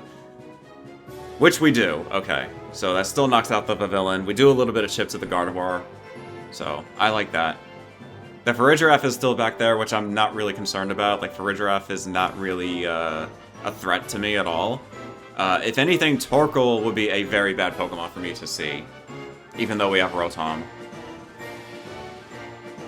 But Hyper Voice comes out, that is gonna knock out my Sinistcha. But honestly, Sinistcha did its job. It definitely was helpful for taking out the villain. King Gambit could show up as well. That would be another problem. But if King Gambit shows up, I have Will-O-Wisp. But it's gonna be Farigiraf that's gonna come back. So, right now, I'm kind of thinking Light of Ruin on Gardevoir could knock it out. I could do that, and then maybe chip the Farigiraf with Thunderbolt. That would probably do enough where I can be like, okay, I knocked out Gardevoir this turn with Light of Ruin, and then next turn I Protect, which should be the final turn of Trick Room, and then possibly Light of Ruin into the Farigiraf to knock that out. But I'm going to Mega Evolve Farigiraf Hyper Voices, which really doesn't do a lot. Not like Gardevoir's Hyper Voice. Gardevoir's Hyper Voice is way stronger, especially since it's boosted by Floette's Fairy Aura. But anyway, yeah, we do get our chip damage. It's pretty good damage on the Farigiraf. So Light of Ruin does hit the Gardevoir. Gardevoir does survive, which is not good for me because the recoil from Light of Ruin does knock out my Floette. So I believe there's one turn of Trick Room left. My Rotom's about to go down as well. However, the one good thing about this is that now that Garchomp is in, we can Earthquake and then go for a Thunderbolt into the Farigiraf, which should hopefully knock them both out. There's no Citrus Berry on the Farigiraf, so a double up play like that could give me 2 knockouts once Trick Room is over. I believe this is the final Trick Room turn. However, one other thing to keep in mind is that my opponent could also go for a double Trick Room play, which is kind of the reason why I'm only attacking with Rotom. Because if I double Protect and the Gardevoir and the Farigiraf Trick Room together, then I'm in another 4 turns of Trick Room, which would mean I guarantee to lose the game. So I decided to take the chance with my Rotom and try and knock out the Gardevoir so that I can disrupt that play, but apparently my opponent didn't go for the double Trick Room play, so I could have protected both. So right now I'm kind of hoping that Garchomp can get me out of this, like maybe crit an Earthquake on the Farigiraf. But actually, it is Rock Slide flinching that I'm trying to get. So if I get a Rock Slide flinch on Farigiraf, then an Earthquake follow-up should be able to win me the game, but no. The flinch doesn't happen, Farigiraf gets another Trick Room, and I forfeit the game, so that kind of brings into a Game 3. So yeah, really tricky situation at the end of that Trick Room, because again, my opponent could have gotten another 4 turns for free if I decided to protect both my Garchomp and my Rotom, so really, really surprised to see that my opponent didn't go for that, because in my opinion, I thought it was really obvious that I go for a double protect, so I was really surprised that my opponent didn't follow through that double Trick Room play, because the option was definitely there. But, in any case, I have to figure out how I'm going to handle Game 4, so I'm going to leave Sinistra out this time because I think I want to counter Trick Room more than trying to prevent it. So I decided to bring King Gambit. King Gambit I really like in this, I think I'm really going to like in this Game 3 as well, because we can heavily damage Gardevoir with an Iron Head, and even Kato Cleave the Farigiraf. So, King Gambit I think is a pretty good adjustment for Game 3. So, my opponent goes with the Gardevoir Pavilion lead, so no Farigiraf lead. My opponent could still possibly set up Trick Room with the Gardevoir as well. So, right now, I think I have to Rock Slide. So, Rock Slide plus Dazzling Gleam, I think. However, the problem would be if the Gardevoir decides to Trick Room. I can't exactly go for Light of Ruin plus Rock Slide because we've already seen that this Gardevoir can survive at 80%. I believe that's what happened in the last game. I think that was the range it was at. So, this Gardevoir can survive Light of Ruin. So, right now, I'm kind of just chipping with Rock Slide. Hopefully to get a flinch on either Pokemon. I don't know, like, any one of them would be good. I think Gardevoir is preferred, because if not, then I just get hit by Hybrid Voice or get Trick Roomed. But Sleep Powder hits my Floette, Hybrid Voice comes out, it's gonna hit my Garchomp. And the reason why I didn't Mega is because I don't want Fairy Aura on the field, because if I Mega'd Floette and protected, my Garchomp would be gone by now. Because, again, Fairy Aura is for all Fairy-type moves on the field, not just the user and the ally. So, yeah, I'm kind of glad I didn't Mega there, because that definitely allowed my Garchomp to survive that Hyper Voice. So, right now, I can go for another Rock Slide, that will take out the villain, and we can go for Light of Ruin, which should be enough to knock out the Gardevoir. So, as long as I don't miss, I'm in a really good spot. So, I just have to hope and pray that my opponent, or my Pokemon, are very accurate with their moves. So Rage Powder is going to come out. It's going to redirect Moonblast or whatever it is I decide to use. So Rock Slide comes out, hits both targets. Now I got to hope that the Light of Ruin lands on the Gardevoir. And if it does, then I'm in a very beautiful 4v2 situation. And Light of Ruin does connect with the Gardevoir. It is going to knock it out, because we've seen how much it did in the last game. It did about, like, 75% at least, and with Gardevoir around 60%, we can pretty much count that Light of Ruin is knocking out. So my opponent is down 2 Pokemon. Torkoal comes out as one of the last 2, alongside with King Gambit. So this now becomes very easy for Garchomp, because I can Earthquake if I want, but my opponent decides to forfeit.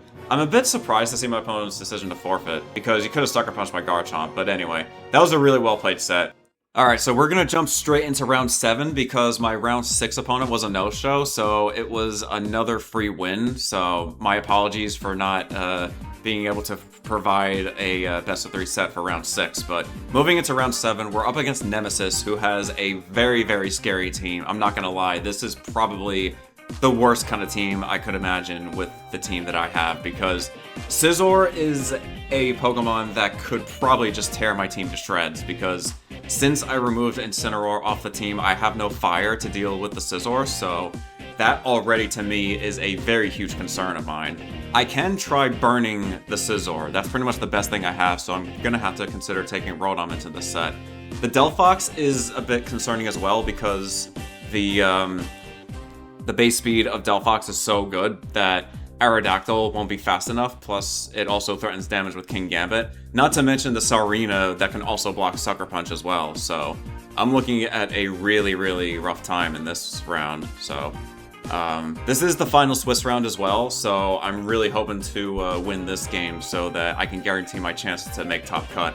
So it's not going to be easy. I can tell you that this is not a good matchup for me at all, but my opponent decides to go with a Scizor Hydreigon lead. The Hydreigon we can see is Choice Scarf, so it can threaten a lot of damage against my Aerodactyl, and then possibly even a Draco Meteor at my Rotom.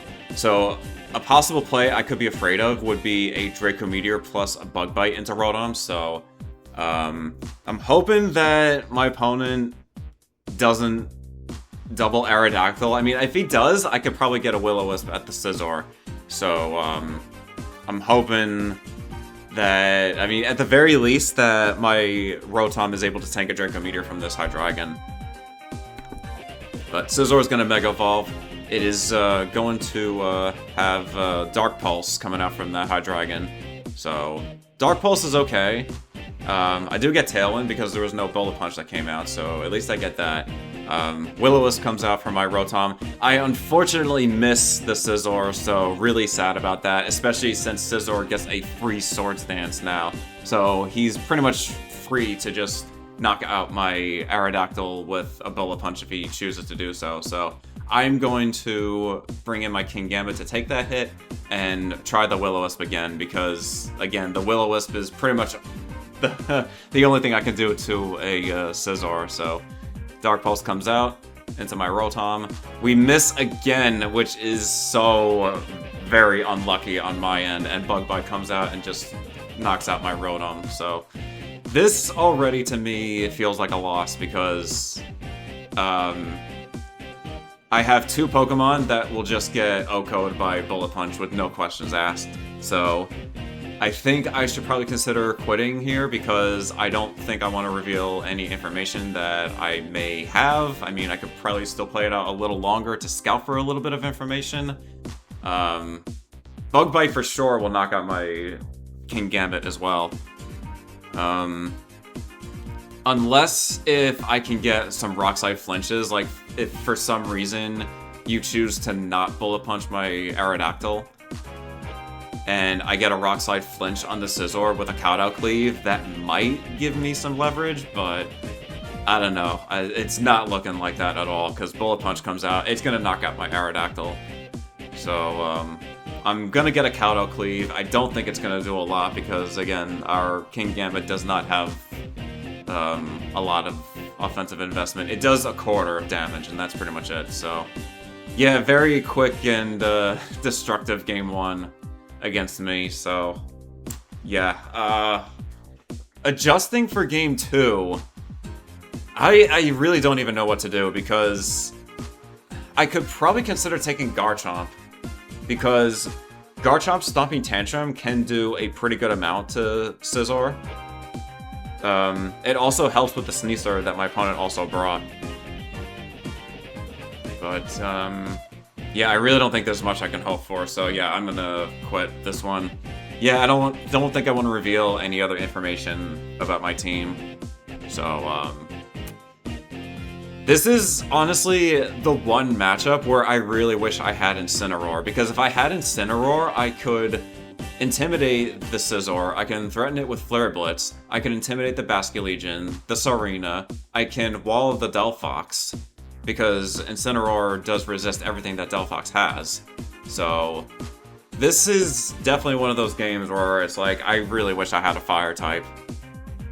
Like, if I had a Fire type move of any kind, even if it was not on a Fire type Pokemon on this team, I would have a chance against Scizor. But since I have absolutely no Fire on this team, I don't think there's much I can do in this situation. So the best thing I could hope for is that I am lucky enough to land Will-O-Wisp this time, and that the Scizor doesn't go for Swords Dance. But even if Scizor goes for one Swords Dance, it's still gonna do a lot, even if it's burned, because of that Technician boost. 2 Swords Dances with a burned Scizor is still gonna run through my team like it's nothing.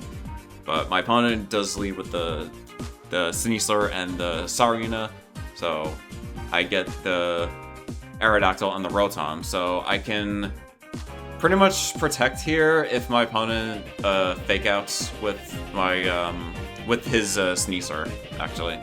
I'm thinking about sending in Garchomp because if my opponent decides to go for like a Drop Kick plus Dire Claw, that is some pretty good Rough Skin chip on both of them already. Plus, I'll be able to Tailwind and then Earthquake the two the following turn.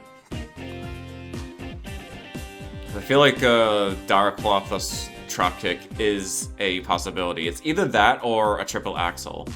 But it's actually close combat that comes out, which I did not expect. I didn't think that my opponent would want to use close combat so soon, but honestly, I really should have expected that because my opponent is going to want the speed boost from that Unburden. So that just completely takes out my Garchomp. So, very bad turn for me in Game 2 because now I have a Sneasler that is faster than my Aerodactyl. So I can't get Tailwind up as easily.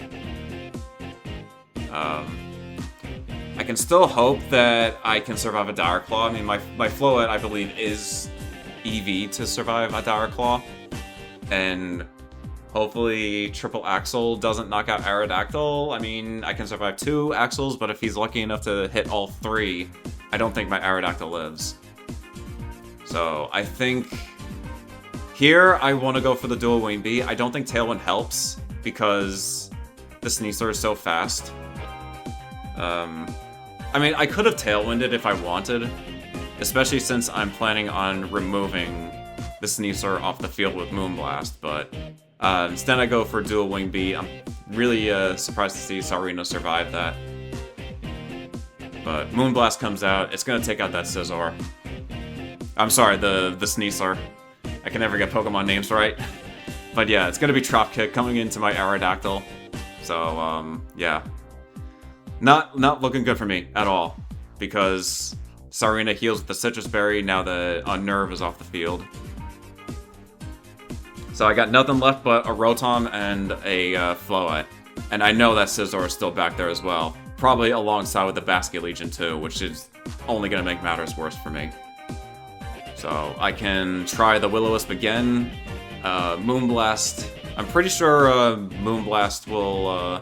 I mean, Moonblast definitely knocks out the Sarina. But I'm thinking about going for Dazzling Gleam. So that hopefully I get some chip on Scizor, but I did not have any confidence that Dazzling Gleam would knock out the Sarina, so I go for Moonblast instead. Because that ensures that Sarina goes down and that my Rotom is safe from Drop Kick. But Scizor is going to protect. I believe I am faster with my Floette, so Moonblast is going to come out against that Sarina. It's going to go down. Citrus Berry, not really making a difference. So, that goes down. I know the Basket Legion's back there, but Scizor does defend against the Will-O-Wisp, so I'm going to have to use that Will-O-Wisp again. Yeah, would have been nice if I got to see Hydreigon again, but I knew for sure that wasn't going to happen. So now I'm kind of thinking I just have to go for the damage. I have, like, no time for me to use Will-O-Wisp because now that the Basket Legion has a plus 150, a base 150 Last Respects, I can't play the slow game anymore with Will-O-Wisp. So I have to give it all the damage I have. So I'm going for Light of Ruin with the Hydro Pump into the Scizor. Light of Ruin does almost half. So, very nice damage. But Last Respects is going to almost knock out my Rotom. My Rotom does not want me to give up this fight because it's going to hold on by 1. But, unfortunately, it doesn't have enough spunk for me to land a critical hit. So, really would have been nice to get a critical hit. But even if I got that, to be honest, I'd still lose because Aqua Jet, like 2 Aqua Jets into my team would have been game for me as well. The only way I would win is if I crit one of the 2 moves on the Scizor and that I call a Protect on the Basket Legion. So it would take some serious luck and some serious psychic predictions to win that. But yeah, really hard team for me to beat. I don't think there was any chance I could have won, but well played by my opponent for sure. Alright, so despite losing that final Swiss round, I still managed to make it into top cut of this tournament, and oddly enough, I ran into the same opponent that defeated me in round 2 as well, which I really didn't even realize at the time of going through this set, so kind of funny that I'm realizing this as I'm making this video, but anyway. So the Venusaur and the Ninetales really did give me a hard time in round 2, so I really have to figure out how I'm going to be able to get past this if I want to go any further in the tournament.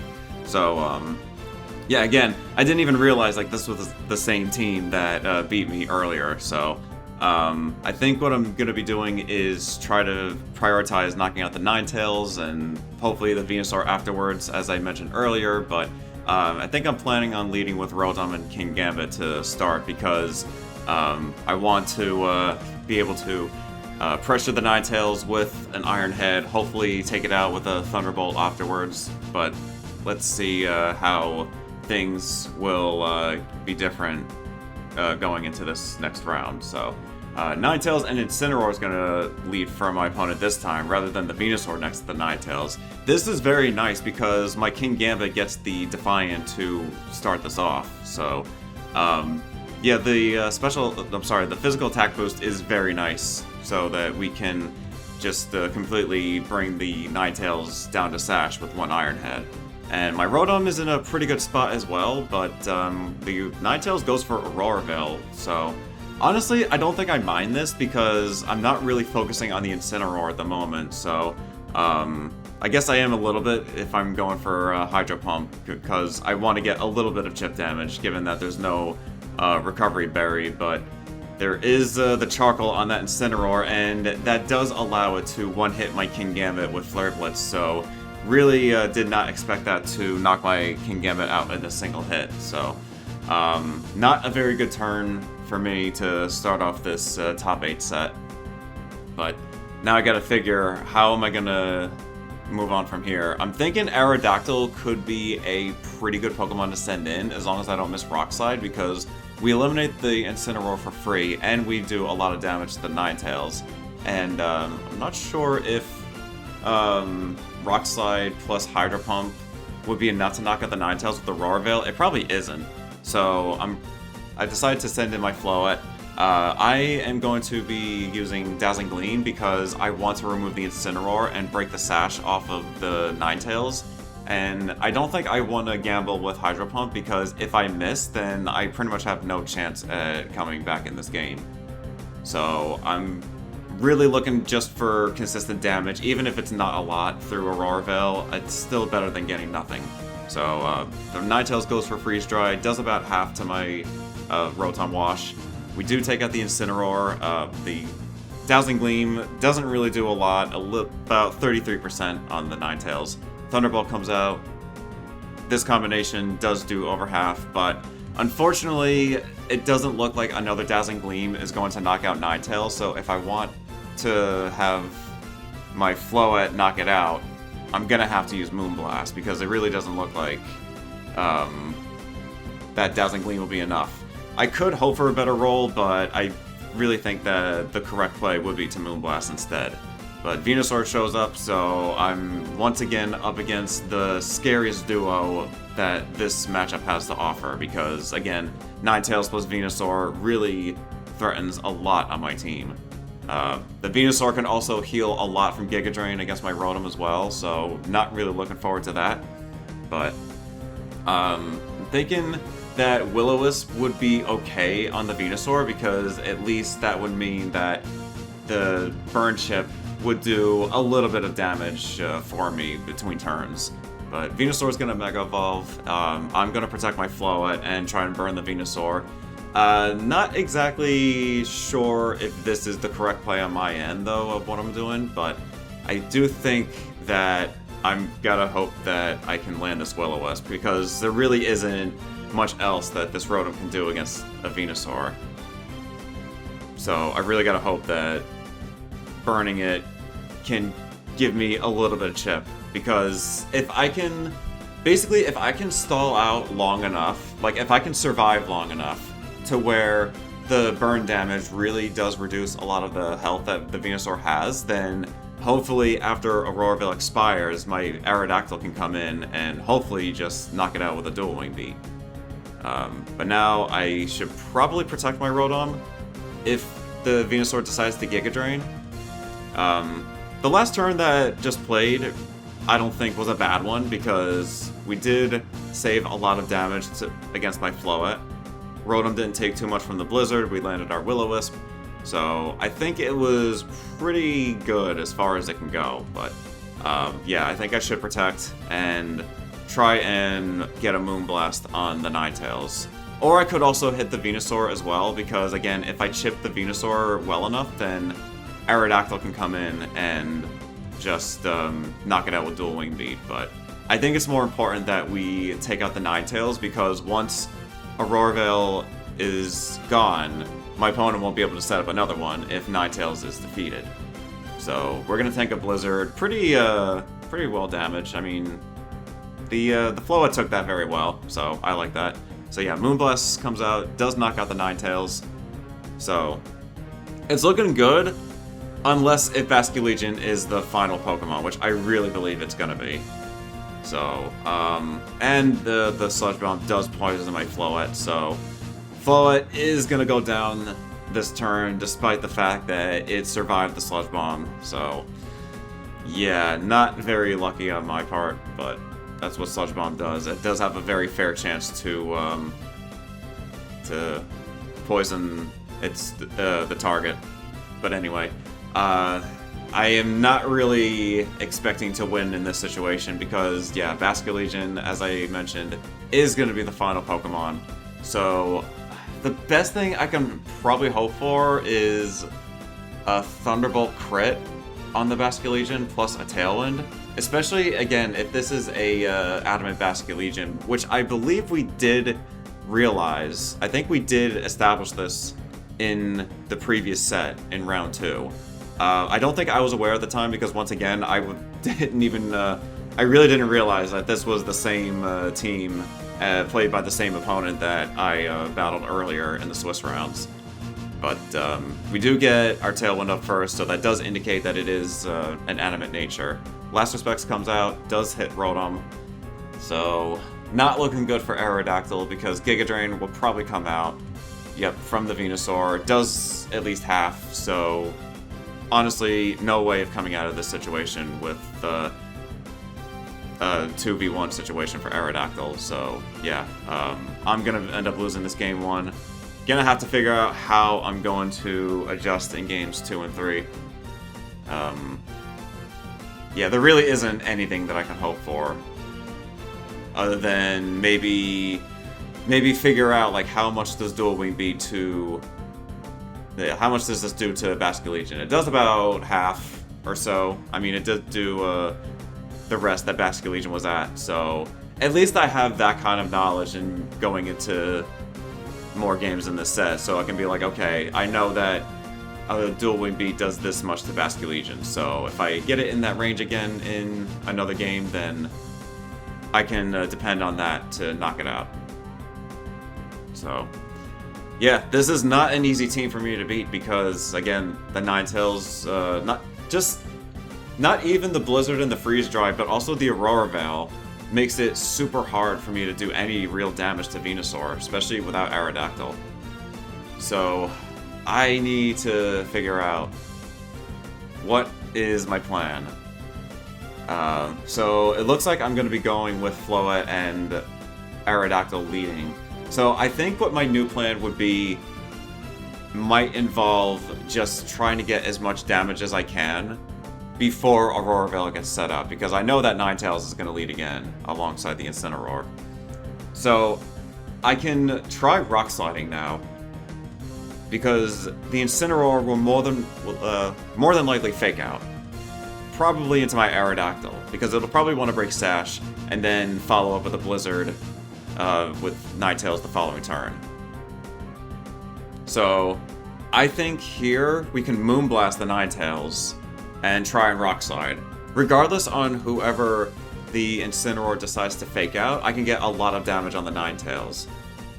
Because even with Auroraville up, I believe a Rock Slide the following turn plus the Moonblast this turn will be enough to knock out this Ninetales, so I probably won't get hit by Blizzard. That is if it decides to Aurora Veil, which it does, so I think I'm alright with this. Because Moonblast is going to come out, my Aerodactyl does nothing because he got hit by the Fake Out. So this should do at least half to the Ninetales, which it does, so another Moonblast will knock out. I do stand corrected that because I don't think that a Rock Slide will knock out. So instead, I decided to go for a Tailwind.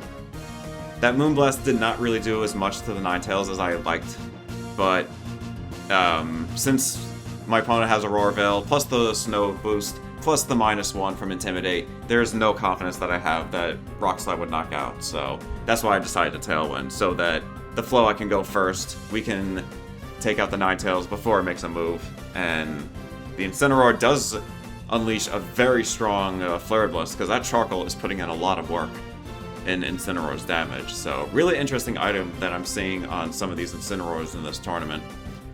But now Basculegion comes in. Here I think I should Light of Ruin, because if I use Light of Ruin plus a Rock Slide, that should be enough to knock out the Basculegion, and I think Floette is at low enough HP where I don't think I need to preserve it, because let's say, for example, if I do Moonblast, then I still get hit with a, I still lose my Floette to a Flare Blitz. But instead, I do decide to switch to my Garchomp because it looks like I anticipated the Aqua Jet coming out from that Basculegion. I do miss Incineroar with the Rock Slide, but I do hit the Basculegion, so that's pretty nice. And looks like a Darkest Lariat is going to come out from the Incineroar, so Aerodactyl does survive that. So now I can probably try Earthquake, which will cause heavy damage on the Incineroar, and some pretty good damage on the Basculegion. However, I just realized that the Basculegion is now locked into Aqua Jet because this is a Choice Scarf variant, so I should really, if I'm gonna be Earthquaking, I have to protect my Aerodactyl. Basculegion could also try using Aqua Jet into Garchomp again, but I don't think that would be the ideal play on my opponent's end. I mean, the only way that that play would be good is if he Aqua Jets and then follows up with the Darkest Lariat into Garchomp, which should knock it out. That's like the only reason you would Aqua Jet Garchomp there. But instead my opponent switches out the Incineroar. We do get free damage on the Venusaur, so I like that. So now I still want to preserve my Aerodactyl because we can save it for the Venusaur for when the Aurora Veil expires. So instead, I'm going to go for Stomping Tantrum, because Stomping Tantrum is roughly around the same exact damage as a Spread Earthquake is, so I have confidence that this Stomping Tantrum will be enough to knock out this Basculegion, because chances are my opponent will want to Aqua Jet my Aerodactyl again. The only way that my opponent's Basculegion survives this is if he swaps out the Venusaur for Incineroar to get another Intimidate on Garchomp. So, but he doesn't end up doing that. We do take out the Basculegion, so Giga Drain really doing a lot of damage to my Garchomp. So it does heal a lot of damage that I just got with the Earthquake. But Snow runs out, my Tailwind runs out, the Aurora Veil runs out, so a lot of things are expiring this turn. But now Incineroar is forced to come back in, which does give my King Gambit a Defiant boost. So this I kind of like because I can now pressure with Sucker Punch, which can do a lot to Venusaur. So I think I could probably preserve my Garchomp, maybe switch it out. But I think Double Protect on my part is probably the best play, just to get past Fake Out. Because if I can get past Fake Out, then I'm free to just pressure Sucker Punch on Venusaur. So, if I get a Sucker Punch on Venusaur, then Aerodactyl easily comes in and just cleans up with Dual Wing Beat. But it looks like I decided to only protect my Garchomp. Because I think I'm fine with, like, let's say my opponent decided to Fake Out King Gambit and Earth Power King Gambit, I'm still alive with King Gambit. So, he does Flare Blitz, so he doesn't even go for a a Fake Out this turn. Instead, it just knocks out my Kingambit with a Flare Blitz. So, honestly, I'm alright with it because I got the powerful Sucker Punch I wanted. But now in this position, I want to send in my Floette because it's better for me to send out Floette first before Aerodactyl because I don't want to be in a situation where Venusaur protects, I hit Protect with Dual Wing Beat, and then lose my Aerodactyl to a Darkest Lariat. So this, in my opinion, is better because here we can protect our Floette. We'll get a little more chip damage with Earthquake. And then, say if my Garchomp faints, then I'm free to Dual Wing Beat the Venusaur, and then we take out the Incineroar with a Moonblast. Because nothing will survive another hit after this Earthquake, because even at -1, the Aurora Veil is no longer active. It almost knocks out the Incineroar, so Incineroar really hanging on by just a little bit.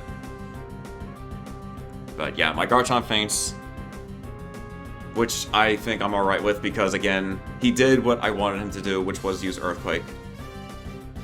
And Floette is also protected from damage from the Flare Blitz, so now, again, we have our Aerodactyl in. We don't need Tailwind at all because we're faster than everything. So, pretty much here I can, yeah, we're free to Dual Wing Beat, and I'm going to Dazzling Gleam as well, just for a little bit of extra chip on the Venusaur, because a little extra chip never hurts. So, I pretty much have this game 2-1. I don't think there's much else that my opponent can hope for, other than maybe me messing up. I mean, the only thing that my opponent can really hope for is if Dual Wing Beat misses Venusaur. Like, if I miss, and he knocks out Aerodactyl, he basically takes the set at that point. So, thankfully, I don't miss Dual Wing Beat, and we are going to get a Game 3 in this top 8 set. So, I do like the adjustment that I made with taking out the Ninetales early, because I think I was able to tank enough hits from my opponent to stall out Aurora Veil, and then just finish off the Venusaur with Dual Wing Beat in the end. So, we're going into a Game 3. Let's see how this finishes.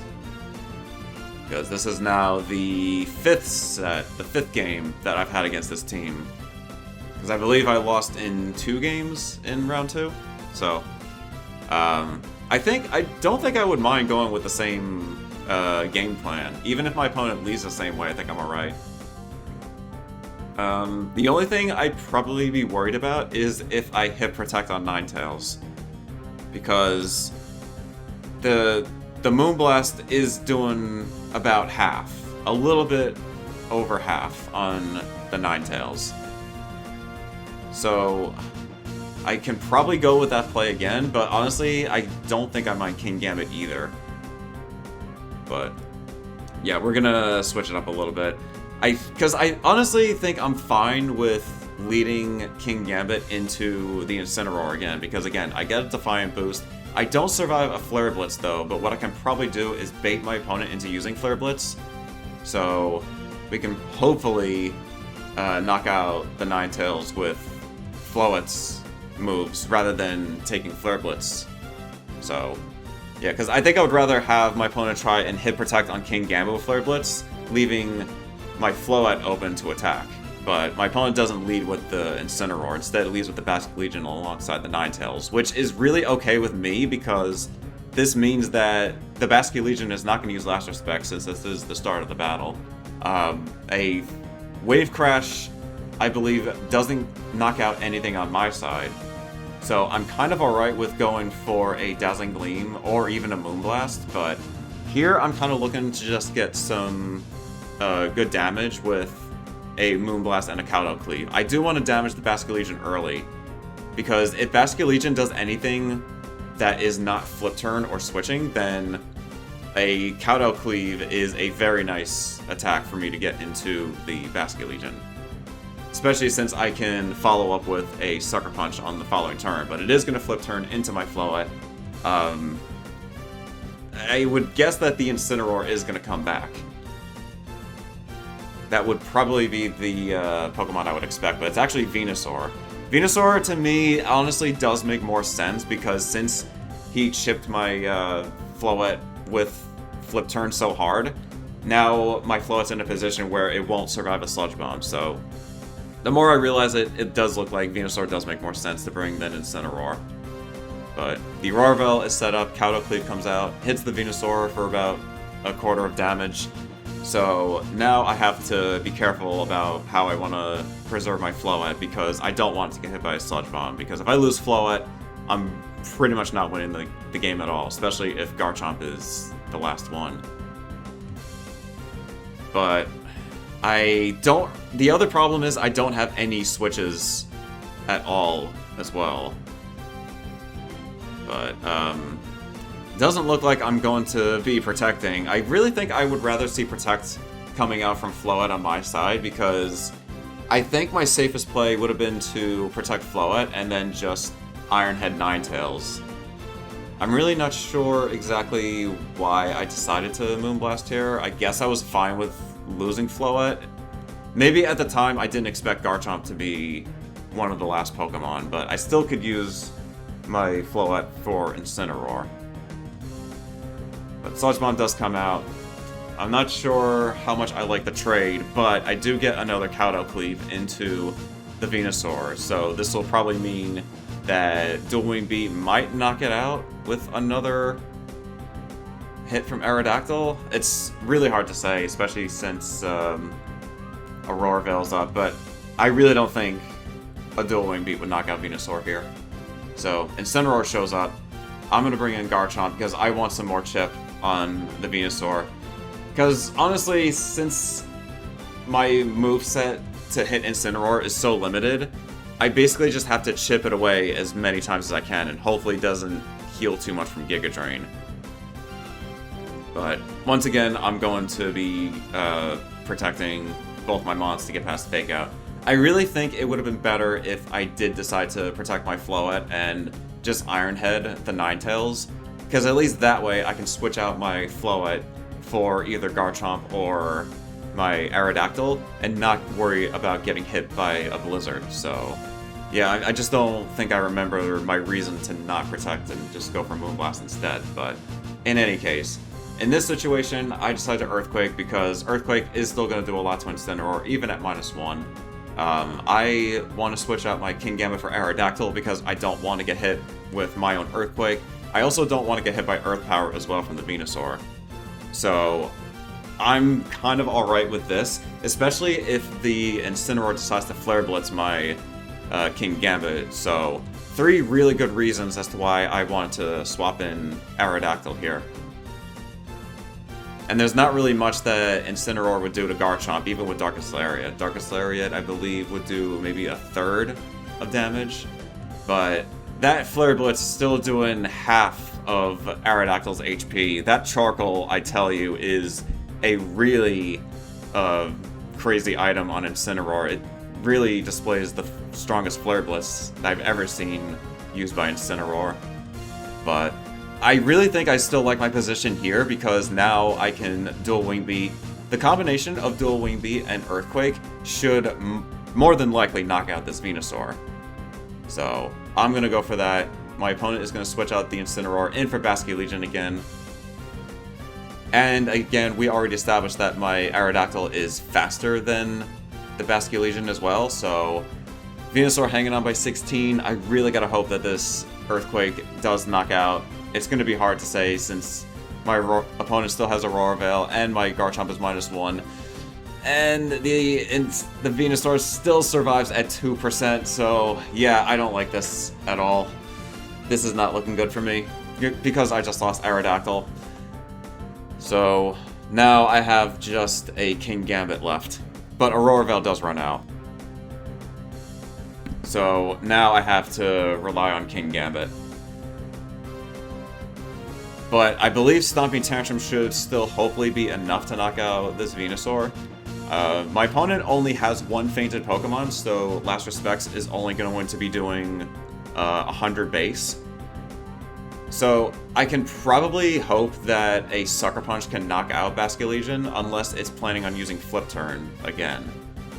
Or Aqua Jet. Aqua Jet would get around Sucker Punch because Basculegion's faster. But instead, I think a Stomping Tantrum plus a Kowtow Cleave was the play on my end, because Last Respects at base 100 doesn't knock out anything on my side, not even Garchomp. So I don't think I really had much of a reason to Sucker Punch. So Venusaur decides to protect, which I'm really okay with, because this gives me a free Kowtow Cleave into the Venusaur. I'm sorry, a Kowtow Cleave into the Incineroar. So here I can go for a double protect if I so choose, because again, the Incineroar has Fake Out Pressure. But at the same time, I don't think I would mind going for a Stomping Tantrum with Garchomp at least, but the problem, I kind of do have to double protect, because if I get faked out and Venusaur uses a Giga Drain, I am pretty much out of it, because if Venusaur Giga Drains with the Giga Drains my Garchomp, I am not going to be able to beat it. At least Garchomp won't be able to beat it. King Gambit can more than likely beat it, because we do have a Defiant boost. So I'm gonna protect from this fake out. We can Stomping Tantrum the Incineroar, that should knock out even at -2, and I can still threaten the Venusaur with Sucker Punch, so I can still prevent it from using Giga Drain, because there's no chance it's gonna survive a Sucker Punch at +1 at only 20% left. So Venusaur does go for the attack, I do take it out with Sucker Punch, and Stomping Tantrum is also going to come out, which should knock out this Incineroar, as it does. So the last Pokemon left is Basculegion. So Basculegion kind of has a choice to make, and regardless of what choice it makes, it really doesn't matter. Really good set by John, very tough set. GG's. So now we proceed on to top 4 of this Limitless tournament, and we're up against a Mega Frostlass team, which is really cool looking. There's also a Palafin and Rotom Heat as well, which is Choice Scarf. So a lot of interesting things on this team. So I kind of think the Rotom is a bit of a concern, especially if it's EV trained to outspeed my Aerodactyl. So yeah, I mean, if it's slower, then it's not a threat at all, but I really don't think there's any chance that this Rotom would be slower than my Aerodactyl. So Frostlass is a bit of a concern, especially since this is another team that's using Aurora Veil. So I'm gonna have to figure out how I'm gonna get around this. But anyway, we are gonna go with the Floette Aerodactyl lead, because I think fast fairy damage would be a good way to apply pressure on this team early on in this set. So I'm alright if we match Tailwinds, if my opponent decides to leave with Whimsicott, but it's actually going to be Rotom and the Frostlass leading on his side. So I'm going with Aerodactyl and Floette. I can probably Tailwind here and use Light of Ruin. That would totally just knock out the Frostlass completely. So yeah, that's what I'm going for. There are a few things that can go wrong, but there is Electro Web on the Rotom, which I don't think is going to be a good thing for me. In fact, I think at this moment, I didn't realize that the Rotom had Choice Scarf, so it was kind of a team sheet error on my part. So I think I went a little reckless going for the Tailwind on turn 1, so perhaps I could have protected my Aerodactyl, but yeah, the Electro Web does come out. It does do a lot to my Aerodactyl. The speed drop is going to make Frostlass faster than my Aerodactyls, which means my Aerodactyl just dies to a Blizzard, so no Tailwind for me.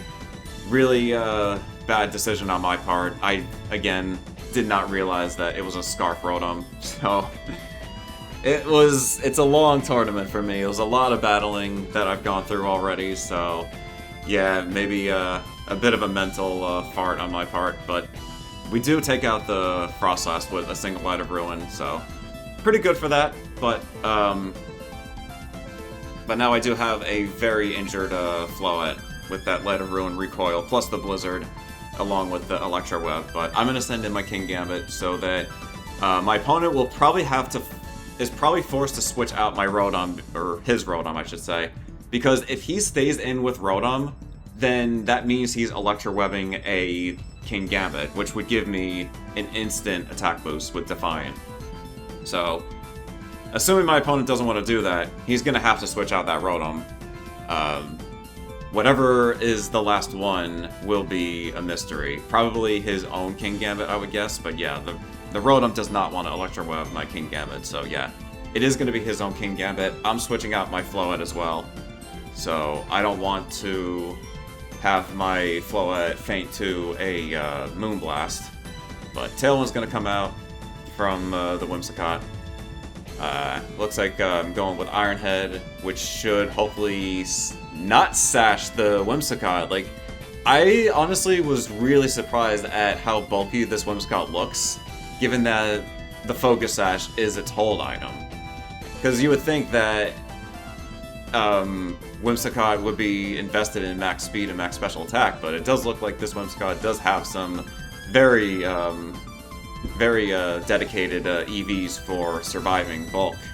So, really surprised to see how bulky this Whimsicott is. I really expected to knock it down to 1 HP and then follow up with a Sucker Punch, but clearly that's not the case. But Rotom does survive the double up, which is super nice. We do burn the King Gambit with Will-O-Wisp, so kind of gives my King Gambit a bit of an edge over his, given that none of us have low kick. But Iron Head's going to come out. It is going to knock out the Whimsicott with a single hit. So, I mean, regardless of 1 HP or 44%, it's still a 2-hit. I still think I would have liked to have seen the 1% survive from Focus Sash, because at least, again, I could Sucker Punch and just prevent Moonblast from coming out on my Rotom. But his Rotom is going to come back. I am in a really difficult spot because I don't think I'm going to be able to Hydro Pump his Rotom because he has Tailwind. He also has Sucker Punch on the King Gambit, so it's going to be really tough for me to figure out how to get through this. So I think what I'm doing here is just double protecting to burn 1 turn of his Tailwind, so hopefully my King Gambit can go before his. We see the Rotom lock into Overheat, so it's directed towards my King Gambit. His King Gambit is going to Kowtow Cleave. I can probably hope that my Rotom is faster than the King Gambit in Tailwind, but I seriously don't think there's any chance that's happening, unless he's running Min-Speed King Gambit. I really don't know, but I honestly would not expect my Rotom to move first with that Tailwind still up. So, I'm deciding to sack my Floette because another Overheat I'm expecting to target my King Gambit, so here I'm basically saying, okay, I'll throw away my Floette, so he tanks the first Overheat, so the next Overheats that hit my King Gambit will be a lot weaker. So I'm hoping that that will give me some chance at coming back at this, but yeah, the King Gambit still moves first in Tailwind. Does knock out my Rotom, so now it's a 2v1 of my King Gambit against his King Gambit, plus a Rotom Heat locked into Overheat. But again, his King Gambit's burned. I can stall it out. I mean, that's pretty much the only thing I can do. I suppose I could also stall out Overheat's PP as well. Like, maybe if he runs out of Overheats, then that could be great for me also. But I seriously don't think there is any chance of me coming out of this. Because even if I do survive Overheat, I still have 2 Pokemon that I have to direct my attacks into. If I had Low Kick, this would be easier, but since I don't, I gotta hope that Kowtow Cleave and then a Sucker Punch would knock out the Rotom. So if Kowtow Cleave does enough, then I can only count on surviving 1 Overheat. So, yeah. 1 Overheat there. I can stall out the burn on the opposing King Gambit if this Kowtow Cleave does do enough. So the Kowtow Cleave has to do at least, I would say, 60 to 65% to this Rotom for Sucker Punch to knock out. But it just does about half, so there's no chance that Sucker Punch will knock out the Rotom. Unless if I hope for a critical. That is probably my one thing I can hope for, but I'm going to protect again to stall out another burn turn on the opposing King Gambit. Because the more turns that I stall out against the King Gambit, the better chance that mine has of actually winning. Because I resist everything he has. His burn is reducing a lot of his attack output, but I could try a double, but not really worth it. I have to go for another Kowtow Cleave. Overheat will still do a lot. The Rotom is at -4 at special attack at this point. Unfortunately, he doesn't miss. A miss here would have been great, but even at -4, that Overheat still did a lot of damage to King Gambit. And now, at this point, I'm barely hanging on. One attack from anything will knock out my King Gambit. And the Rotom does survive because I got a lower damage roll than the first Kowtow Cleave, so yeah, there's no coming out of this. I would have to Sucker Punch the Rotom, and even after that, his King Gambit beats mine, so... I mean, again, I messed up entirely on turn 1, because I let my Aerodactyl faint from the Rotom using Electro Web, and then the Blizzard from the Frostlass, so that already put me at a huge disadvantage going into Game 1, so I have to play better going into Games 2 and 3. So, I think I'm alright with going with the same lead. The only thing I would do differently is to scout to see what exactly the Rotom has. So say, if I double protect on the first turn, and I see what the Rotom locks into, and if it's Electro Web again, I can swap out my Aerodactyl for King Gambit, and then get a good Defiant boost with that. But I am actually decided to not switch out my Pokemon choice, or not even my lead, like I'm just going with the same 4. So, I think my 4 was good, but I do have to play better. And not get caught off guard by what is on my opponent's team sheet. So, we're gonna get this going again. It looks like my opponent has decided to lead with the Whimsicott rather than the Rotom along with the Frostlass, so this honestly is better for me because now nothing is faster than my Aerodactyl. So my Aerodactyl is pretty much guaranteed to move first. So here I can go for a Light of Ruin onto the Frostlass. I could Tailwind here, but then I would have to switch out my Aerodactyl because I don't want to get Encored into Tailwind, so here I'm going for Dual Wing Beat since it is a Sash Whimsicott. I think I didn't exactly remember how bulky this Whimsicott was with the Focus Sash, but I'm still counting on the chance that I can take out the Whimsicott with Dual Wing Beat, despite on how bulky its EV spread is. Light of Ruin is also very risky without Tailwind because if he Tailwinds and Aurora Veils, then the Frostlass will survive the Light of Ruin. The Frostlass is actually going to protect, which I don't think I mind at all. Whimsicott does use Tailwind, so that's fine with me too. So, my Light of Ruin is going to fail, but Dual Wing Beat does hit the Whimsicott, and it is not going to knock out. It really does look like that Whimsicott is EV to survive the Dual Wing Beat by a lot. Although I don't think that would... Yeah, that really wouldn't survive a Dual Wing Beat from a Mega Aerodactyl because of Tough Claws, but in any case, I might want to go with Dazzling Gleam here. Dazzling Gleam isn't a bad idea against Whimsicott because it's good chip, plus it should knock out Whimsicott, and it's good chip on the Frostlass. Even if it Aurora Veils, Whimsicott might survive if the Frostlass does use Aurora Veil here. But I don't want my Aerodactyl to get hit with another Blizzard again, so I'm going to switch out to King Gambit. Oh wait, I switched out Floette, my bad. Fake Tears comes out, yes, I think that's what I anticipated. I anticipated the Fake Tears coming out from the Whimsicott against my my Floette. That's why I swapped out my Floette for King Gambit instead of my Aerodactyl.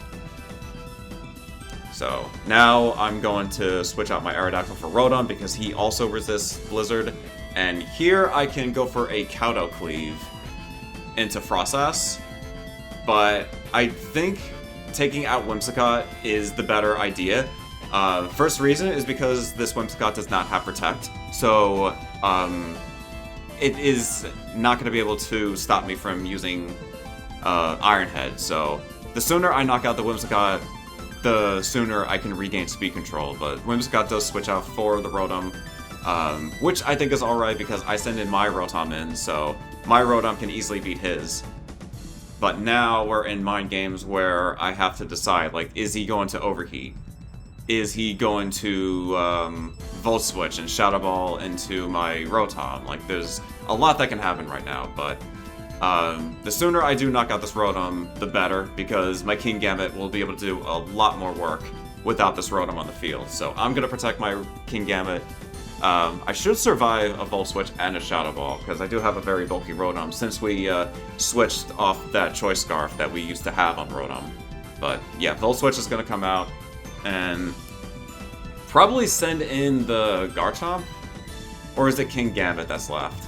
But it's actually Whimsicott, which is really smart by my opponent, because now that's going to mean that Whimsicott will survive a Hydro Pump. I do get a special defense drop from that Shadow Ball, which will ensure another one will knock out my Rotom, so not very happy about that. So, I do recover a little bit with leftovers.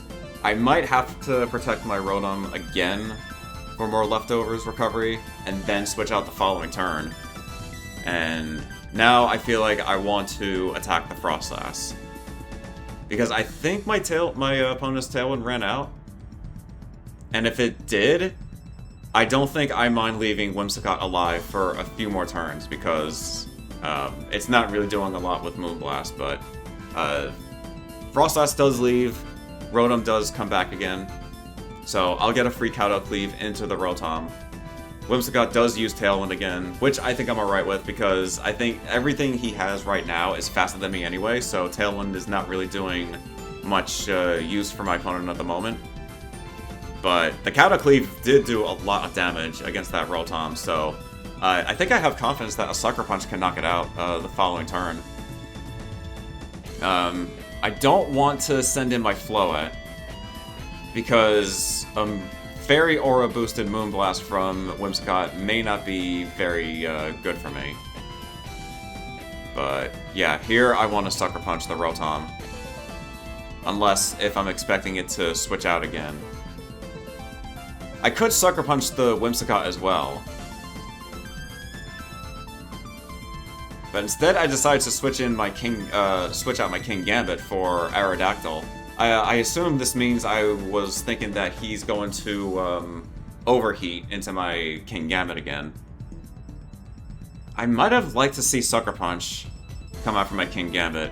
Although at 39%, I don't think that would have been great for me to bring in, but or good for me to rely on, because I think maybe there was a chance that Rotom would survive the Sucker Punch. But in any case, I am happy with my decision to bring in Aerodactyl instead of Floette, because if I brought in Floette, Rotom would not survive that Moonblast it just took just now from the Whimsicott.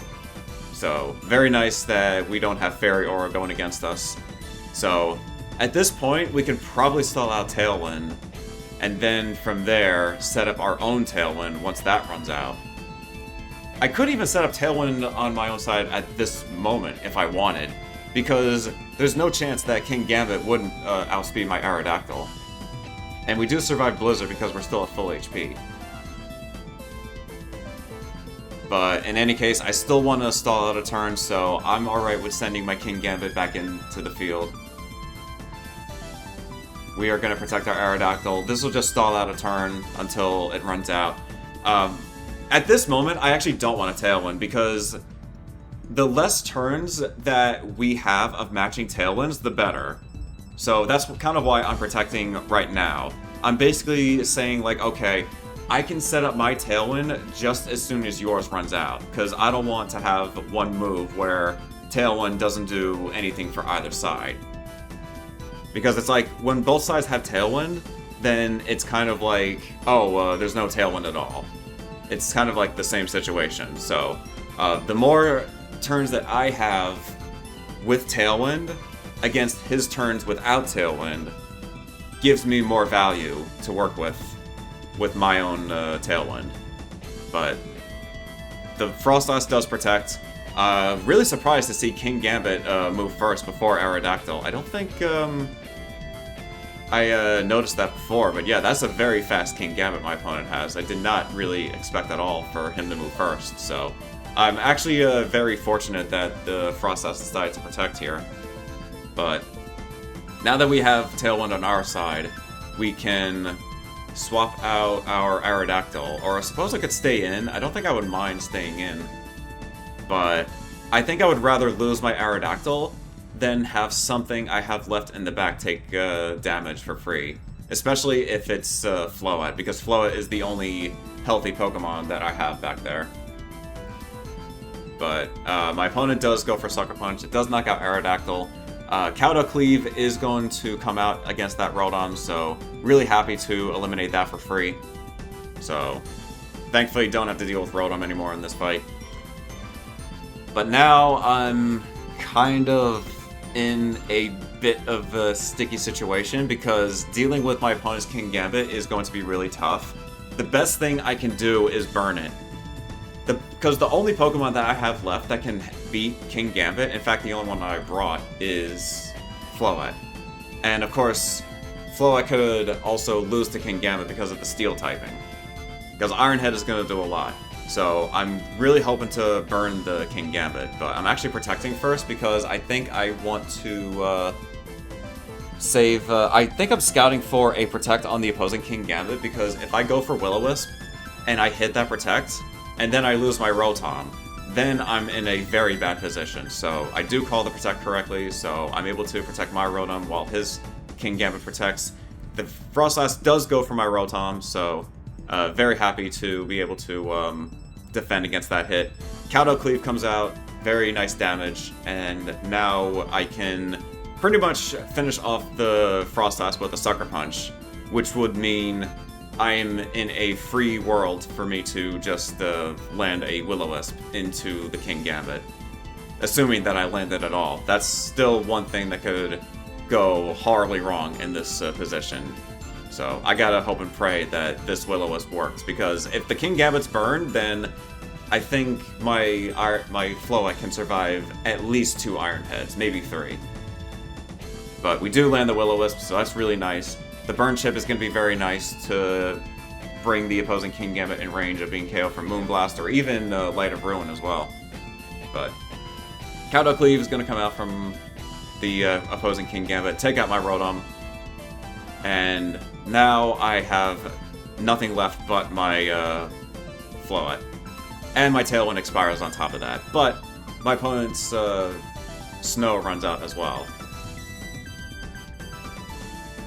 So it is a 2v2 right now, so because these are the last 2 that my opponent has. So honestly, I'm going for another Sucker Punch because again, I am guaranteed to survive 1 Iron Head from the King Gambit now that it's burned. So here I'm like, okay, I can take out this Froslass if it decides to try and avoid Sucker Punch with a Roar Veil or something like that. But I'm going for Dazzling Gleam. Another reason is because I don't want to take heavy recoil from a Light of Ruin. I could go for Light of Ruin, but that would mean heavy recoil on top of the chance of missing. So with Dazzling Gleam, I'm basically being like, okay, if Froslass doesn't attack and fails a double or use a Roar Veil or does anything to avoid Sucker Punch, I still knock out the Froslass with Dazzling Gleam. And now I can still just continue using Sucker Punch until the Froslass attacks. Plus, I can also just use Moonblast into the King Gambit, which would guarantee another knockout. But Froslass does try to go for a move there, and it does get knocked out with Sucker Punch, and Dazzling Gleam is going to finish off the opposing King Gambit, so we're moving on to a Game 3 in this round in top 4. So it's getting intense, because any small slip-up from either side will end the run in this tournament. So, gonna have to make every decision with a good purpose. So, Again, I think I'm alright with leading the same way for a third time. Yeah, I don't think I need to change up my game plan at all. I think what I did was good. If the Whimsicott leads again, perhaps I want to match Tailwinds rather than try and knock it out with a Dual Wing Bee, because clearly that didn't work against Whimsicott last game. As for Frostlass, I can probably just go for Light of Ruin immediately once again, unless if I want a 2-hit with Moonblast, but swapping out Aerodactyl for the King Gambit to tank Blizzard would be a pretty good play on my end as well. But Rotom and Frostlass is going to lead again, so it's the same lead as Game 1. So yeah, we're basically having a repeat of Game 1 right now with on how the two of us led. So here I decided to go for a Double Protect because, again, like I mentioned in Team Preview of Game 2, I want to try and scout what exactly the Rotom will do. So if it does decide to go for Electro Web, I can swap out my Aerodactyl for King Gambit, hopefully get a Defiant Boost as well, if he decides to stay in again. So Frostlass is going to Mega Evolve. I would really not like to see an Aurora Veil in this situation because me double protecting would be a free opportunity for the Frostlass to set up Aurora Veil. I wouldn't be happy about that, but it's not the end of the world if it does happen. But the Rotom does use Electro Web, Frostlass does go for Blizzard, so I think my opponent was kind of hoping that I would fall for the same thing as I did in Game 1. So, no Aurora Veil, thankfully, but now I want to go for Light of Ruin into the Frostlass, and I'm going to swap in my King Gambit, hoping that the Rotom stays in and uses Electro Web a second time. So, my opponent does have options on his side. I mean, he can go for another Web if he's expecting me to stay in with my my Aerodactyl, but he is going to switch out the Rotom in for King Gambit, so both of us are sending in King Gambits right now. It looks like a Blizzard may be coming out from the Frostlass. So I'm not too concerned about that. It would damage my Floette quite a bit. But it wouldn't knock it out, which would still give me a chance to knock out the Frostlass with Light of Ruin. Which I've already learned that it is a one-hit knockout, as I learned in Game 1, so... Light of Ruin comes out. It should be knocking out this Frostlass, unless it's a damage roll, but it completely knocks it out. I do take a lot of recoil from this, which is a bit of a concern of mine, but the Frostlass is gone. No Aurora Veil. Snow really doesn't make a difference on the field anymore. It's actually Garchomp that's going to show up for Game 3, so honestly, really surprised to see Garchomp come in, given that I've brought Floette to every game so far. But here, I think I'm going to swap in my Aerodactyl. My opponent is also swapping out his King Gambit as well for the Rotom. So here, I'm thinking that he wants to Earthquake. And if he Earthquakes, then he is not attacking with his King Gambit. So I felt like this was a pretty safe switch for me to bring in Aerodactyl.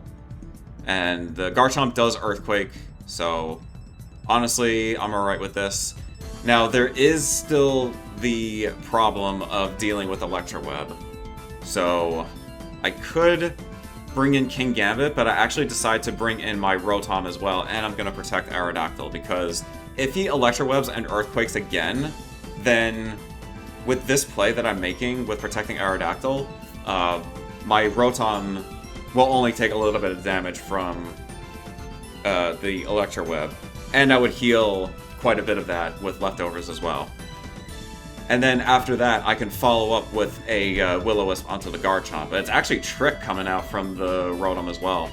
So, kind of surprised to see Trick come out. I kind of expected Electro Web. I think Electro Web plus Rock Slide might have been able to knock out my Aerodactyl. I think a Speed Drop would make my Aerodactyl slower than Garchomp too, depending on how it's trained.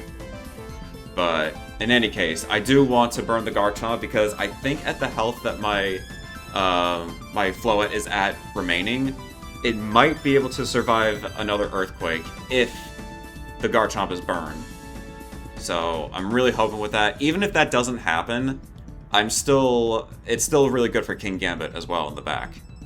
So here I'm deciding to just attack with the with Rock Slide against the Rotom. So rather than set up Tailwind because I see Trick coming out, I think I'd be better with Rock Slide. But my opponent switches out for the King Gambit again. We do crit it, which really doesn't make a difference. But Garchomp does use Rock Slide. And it is going to flinch my Rotom, which really stinks.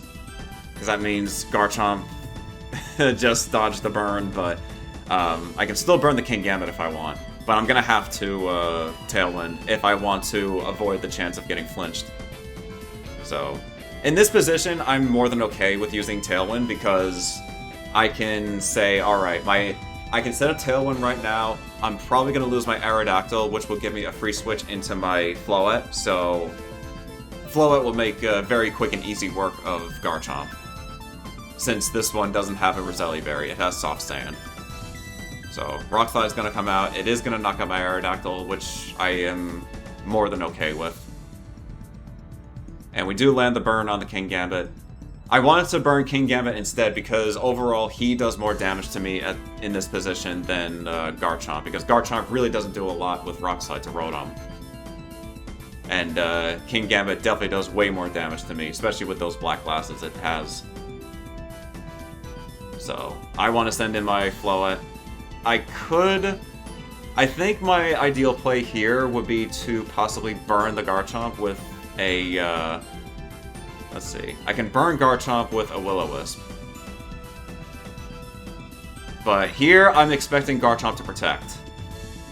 And if I'm right, which I am, a Thunderbolt plus a Moonblast would be enough for me to knock out King Gambit. Because in my opponent's position, he's probably thinking that I want to eliminate his Garchomp.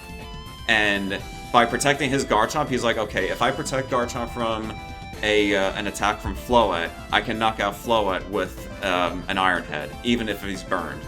But I do call that protect correctly and double up into the King Gambit, which does take it out, so this becomes a very easy endgame for me in the end, because Garchomp more than likely won't be able to use Protect a second time, and I can just use Hydro Pump on the opposing Rotom, and pretty much call it a game from there, I think.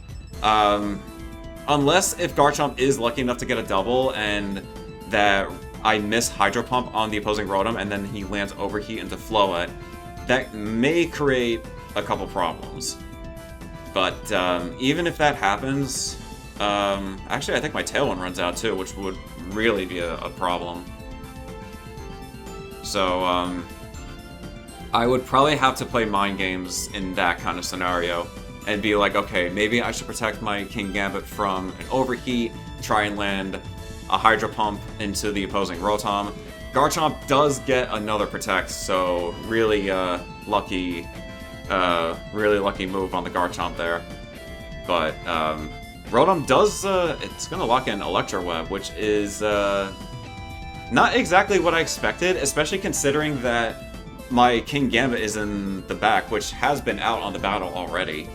So, not entirely sure why Electro Web there. I mean, I guess my opponent really wanted to outspeed my Floette with the last bit of Tailwind turns I had left. But I do knock out the opposing Rotom with a single Hydro Pump, so all it takes now is a Moonblast. He could knock out my Floette if he's fast enough. Although I don't think one speed drop, I don't think would be enough to have my Floette slower than the Garchomp. But it tries the triple and it does fail, so Moonblast is going to come out, easily knock out the Garchomp, and that's going to be it for this top 4 set. So very well played, very difficult set. Really thought that I could have easily messed that up, but very well played by my opponent, and we'll move on to the finals. Alright, this is it, the final round, and we're up against a Rain team with Pelipper, Archaludon, Basculegion, Whimsicott, Hisuian Arcanine, and another Venusaur. So, Venusaur has really been giving me a hard time in this tournament, but thankfully we have gone past a few, so I do lock in my decision to handle this team very quickly in team preview. We're going to go with a Floette and Aerodactyl lead with Garchomp and Rotom in the back. Rotom is very nice, especially into the Pelipper, because there is no Focus Sash or Wacan Berry on the Pelipper. This is another Sash Whimsicott, although I don't know if this one is going to want to be as bulky as the last one was, because the last one that we just beat in top 4 was a very bulky set with Focus Sash. But this is another Mega Venusaur, which is not going to be easy for me, because honestly, Venusaur has never been easy for this team. And Archaludon, another big concern that I have, but thankfully we do have Garchomp to help us out, so it's not entirely on Floette to remove Archaludons off the field. Scarf Basculegion, I don't know what the nature is. Guessing the nature is going to be a very big deal because it'll determine if I can get Tailwind before Basculegion moves. And Hisuian Arcanine, really cool set with Citrus Berry, but bit concerning as well, given if it's going to be resisting Floette's moves. But it's going to be the Basculegion and the Pelipper leading out, so already I can probably go for a Tailwind and Light of Ruin if this is a Adamant Basculegion. So, the safe play, I feel like, for me, would be to swap in Rotom, because he does resist a lot. But it really depends on if Rotom can outspeed the Basculegion and Tailwind. It should be able to, but again, if it's Jolly Nature, maybe it doesn't. I'm not sure if I did calculate what Rotom's spread, or what Rotom's speed would be in Tailwind. But I believe it would be faster. But I could be wrong. But anyway, I'm going to send in my Rotom because I want to resist whatever water move the Basculegion does, which is going to be Flip Turn. So that does tell me that it is a Jolly Nature Basculegion, because it went before my Aerodactyl. So that already tells me this is going to be difficult. So, I'm not going to be able to set up Tailwinds as easily. But I do get to set one up now. But the Venusaur does come in against my Rotom, which is not very good for me. My opponent also matches Tailwinds.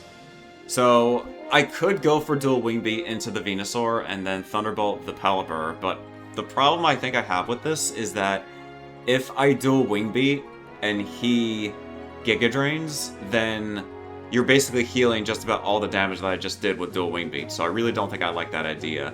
I may have to protect or maybe even swap out my Rotom, so I'm hoping to do at least half to this Venusaur and then just protect my Rotom. Hopefully he tries to Giga Drain so I can knock him out into, or I guess a total of 4 Dual Wing Beats, but Archaludon comes in, so that I really don't like at all, because that gives him 2 easy stamina boosts. So that is going to make Garchomp's job at eliminating Archaludon a very, very difficult one. So, we still have Floette that can handle Archaludon, but not really, yeah, because Garchomp is not going to be doing a lot of damage to Archaludon with those stamina boosts that he just got. But really smart play by my opponent, he definitely played that very well.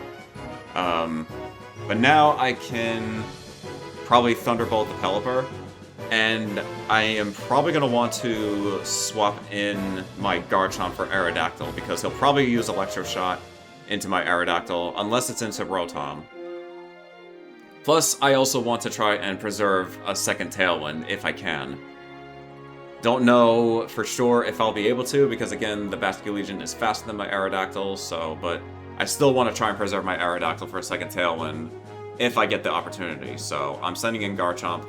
Pelipper does move first before my Rotom, so it's not a very bulky, I mean, I'm sure it's a bulky one, but not a very slow one, it looks like, but Thunderbolt easily knocks out the Pelipper, and now I just gotta hope that Electro Shot targets my Garchomp, because I don't think Archaludon is going to want to use any other move. I mean, it has other moves, but honestly, there's no better move in this situation than Electro Shot. But I do call that correctly. My Garchomp does take the Electro Shot, which will do 0 damage. But Archaludon heals to full because of its leftovers. So, Basculegion is going to come in. A Wave Crash would be very, very scary right now, but if I'm able to survive a +1 Electro Shot with my Rotom, I can knock it out with a Thunderbolt. But instead, I think what I'm going to do is go for a Will-O-Wisp. I'm not sure if I really like this idea.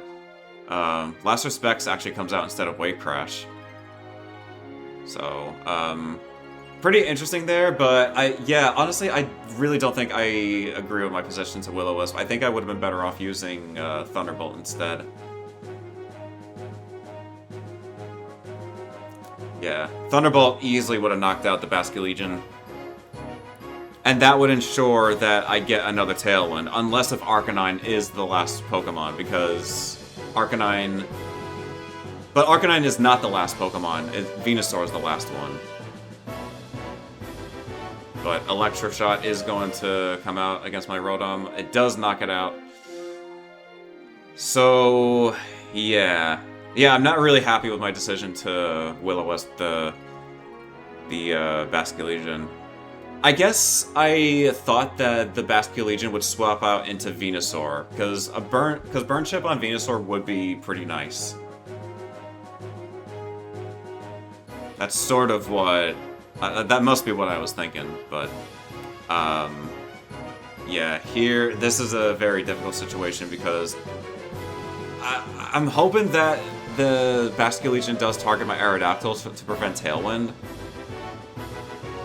But if he targets Garchomp again, I gotta hope to get a lower damage roll from Last Respects. So, Last Respects does come out into my Aerodactyl, so that's very nice. Earthquake is gonna come out. Hopefully I crit the Archaludon. A crit would be massive for me, but honestly, yeah, that's not gonna happen. But I do take out the Basculegion, which is really nice, so...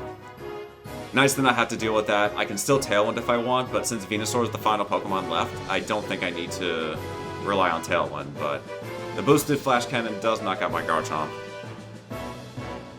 So, all that's left is Floette. And the only thing I think I can hope for at this point is that a dual Wing Beat plus Light of Ruin will be enough to knock out Venusaur. Unless if I expect the Archaludon, I'm sorry, the Venusaur to protect, and then I can get a free Moonblast into the Archaludon. But, I think the Venusaur might target my Aerodactyl. Although my opponent kind of doesn't have to worry about Aerodactyl since it's just going to lose to the Archaludon anyway. But I think what I'm hoping in this situation right now is that my Floette survives Sludge Bomb. Hopefully it doesn't get poisoned. My Venusaur hopefully won't attack my Aerodactyl. That would be great if it doesn't, because then I can get dual Wing Beat once again. So Floette's gonna Mega Evolve. We've gone so far into this game 1 that we are now getting to the point of Mega Evolution, because my opponent's Venusaur is going to Mega Evolve as well. But I do have confidence that this Moonblast will knock out the Archaludon. I just gotta hope that Dual Wing Beat will do enough to Venusaur for Floette to finish the job. So, the Dual Wing Beat does well over half, which is really nice. Light of Ruin is going to come out from the from my Floette. I know I could have used Moonblast. I know I said I was probably going to use Moonblast, but I think I had to ensure the Light of Ruin because I had to make sure that this Archaludon faints, because since it has leftovers, I'm expecting a very bulky spread, so I don't think I had a lot of confidence, or at least not all of my confidence, that Moonblast would knock out, so I felt like I had to go for the Light of Ruin, just so that 100% that the Archaludon will faint. So now I had to give it all of the energy I have left with Light of Ruin. Hopefully this will knock out the Venusaur. There's only 41% left. Hopefully this still does enough, but it still hangs on with 2%, so that is so unlucky. I think with a higher... I might have been able to get a higher damage roll, I don't know, but yeah, that's going to be it for Game 1. The Venusaur just narrowly clutching out the victory for my opponent, so well played on Game 1. Now we have to move on to Game 2. But I think if I had gone for Moonblast and Archaludon faints, no, I would still lose because 2 Sludge Bombs would still knock out my Floette. So maybe I could have hoped for a higher damage roll on one of the dual wing beats. I'm pretty sure that would have been... I mean, there's nothing else I could have hoped for. I think I gave it my all in that situation. So, yeah, other than hoping for a higher damage roll, I don't think there's much I could have done in that endgame. But, yeah, I'm actually going to switch up my lead. We're actually going to lead with Garchomp and Rotom this time, because I'm expecting the Pelipper to lead once again, and if it leads with Archaludon, then that would be great for me, because we can just start using Earthquake immediately. Or Stomping Tantrum, because this Pelipper does have Wide Guard. So I would have to decide. I think I would have to Stomping Tantrum the Archaludon, and then I can just go for a Thunderbolt into the Pelipper, but we'll see how my opponent decides to lead. It is going to be the Pelipper and Archaludon, so I do lead correctly into these two. So, yeah. I can go for Earthquake, but there really is no point if the Pelipper has Wide Guard. So I think Thunderbolt into Pelipper and a Stomping Tantrum into Archaludon would be the safest play on my end. Once again, the Pelipper is faster than my Rotom, so it can still set up a Tailwind before it gets knocked out from Thunderbolt. But I would be able to stall it out, probably. But my opponent still has options on his side as well. Like, he could go for a Weather Ball into my Garchomp, but I really don't think that's very likely for him to do that. But he does Wide Guard, so really happy to see Wide Guard instead of a Tailwind here. So yeah, Stomping Tantrum does not get affected by Wide Guard. We do have to the Archaludon, which is really cool. So, I still don't think that's going to be a 2-hit with the Stamina Defense plus the Leftovers Recovery as well, so I'm going to have to add another attack to the Archaludon instead of just relying on Stomping Tantrum or Earthquake. But we do knock out Pelipper, which is nice. Electro Shot is going to come out. It is going to target my Rotom because, unless my opponent makes a crazy read thinking that I'm switching Garchomp, but no, it is going into my Rotom. And it takes a little over half, so that does guarantee that a second Electro Shot will knock out my Rotom, even with Leftovers. Electro Shot is such a strong move, though. It's crazy what it allows Archaludon to do, but Basculegion is going to come in. I believe I'll be able to Earthquake here. I can Earthquake if I want. Again, it still won't knock out the Archaludon, but if Basculegion decides to go for a Last Respects into my Garchomp like how it did last time, then I'll get my Earthquake, and I will knock out the Basculegion because my Rotom is faster than the Archaludon. But I might be expecting a Wave Crash as well, and again, even if it's Wave Crash, the recoil from Wave Crash plus Rough Skin would still be enough for Thunderbolt from Rotom to knock out the Basculegion. But instead, it's the Last Respects into my Rotom, which does knock it out, so really surprised to see that. And that'll probably mean that there's a Flash Cannon targeting my Garchomp this turn from the Archaludon. But yeah, as I mentioned, a second ground move isn't going to be enough to knock out the Archaludon, so Flash Cannon's going to come out, do half, which means a Last Respects from the Basculegion is going to be enough to knock out my Garchomp. But I can still bring in my Floette, which I think is still good, because right now I can Dazzling Gleam and be like, okay, Dazzling Gleam will be enough will hopefully be enough to knock out these two. I don't know about the Basque Legion because the spread reduction on Dazzling Gleam is pretty heavy, to say the least.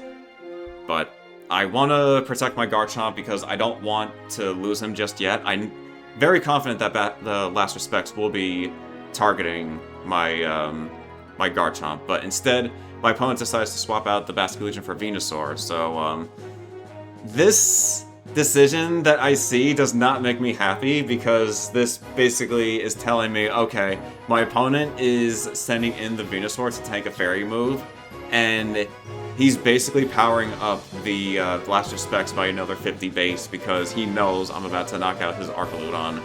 And with that Choice Scarf, without a Tailwind on my side, it is not looking good for me at all. So, I mean, at least Garchomp is safe. We still have our Sash on Aerodactyl too, so we can also set up a Tailwind. But in this situation, I kind of have to predict, like, who does Basque Legion target? Is it going to target the Floette, or is it going for my Garchomp? I think Floette would be the target, since my Garchomp would probably get KO'd from a Giga Drain from the Venusaur. Because we saw how much Giga Drain did in the previous game, I'm pretty sure. So, yeah, Last Respects is going to come out. It does target my Garchomp, surprisingly. But, yeah, my Garchomp faints. Dazzling Gleam is going to come out. It's still not enough to knock out the Basque Legion. I think I should have used Moonblast. So that is really, really, really bad for me because, I have just my Aerodactyl left. So this puts me in a very bad position because I now have to decide, like, who is Basque Legion going to target. I can Protect and Tailwind if I want. However, the problem with that is if my Aerodactyl faints from the Venusaur after I set up Tailwind, I lose against the Venusaur. So I kind of have to hope that my opponent does target Aerodactyl this turn. So I'm really hoping to see Last Respects into my Aerodactyl. Venusaur protects, which is surprising to me. But Last Respects instead just knocks out my Floette, and that is pretty much the game. The last thing, I have one last thing I can hope for, and it's a Rock Slide flinch on the Venusaur, because if I'm lucky enough to flinch the Venusaur with Rock Slide, I can follow up with a dual Wing Beat, and I can bring this to a Game 3. I'll survive the Last Respects because we're Focus Sash, so as long as I don't miss either target and flinch the Venusaur, and then don't miss dual Wing Beat, then I still have a chance at a Game 3. So Rock Slide's gonna come out, we don't miss. That definitely is range of a dual Wing Beat for knocking out the Venusaur. But instead, it doesn't flinch from the Rock Slide, and that is going to end my tournament run in the finals. So, really, really well played by my opponent, and congratulations on winning. But I definitely did see some mistakes that I made. I mean, it's good to learn for next time. Alright, but that's all the battles that I did in the Sketch Academy tournament, so really good run overall. I'm really happy with my result, especially considering that I did not expect to go as far as I did with this team. But yeah, for the most part, I really think this team did a very good job. There were some matchups that did not feel very good in my favor, specifically against the Venusaur and the Scizor teams. Like, those two Megas alone kind of felt like a nearly unwinnable matchup for the most part. Sinistcha really sat out on a lot of battles. Like, I almost did not use Sinistcha in this tournament at all, and I think if I were to bring Incineroar back on the team, or maybe some other fire type, like, I think fire is still kind of mandatory for this team, so I could probably see myself taking out Sinistcha for a fire type for this team, because without fire coverage, I really don't have many ways of beating Venusaur or Scizor at all. So, yeah, I think aside from that, this team did really good, and I'm really happy with how my tournament run went overall. So, hope you guys enjoyed the battles. Hope you found this series useful. let me know in the comments if you guys have any questions. I will happily answer any questions you may have. Let me know what other content you guys would like to see on the channel, and that's pretty much it. I mean, made the finals, misplayed a little bit in the finals, but aside from that, I thought it was a pretty good run, so, yep. But anyway, hope you guys enjoyed it. I appreciate you all for watching. Thank you so much for your support. Really means a lot, and hope I will get to continue making more videos. So yeah, again, just let me know in the comments what videos you guys would like to see. So yeah, I'm gonna head out. I appreciate you all for watching again. I hope you guys have a wonderful day, and I'll see you guys again on the next one. So take care. I'll see you next time.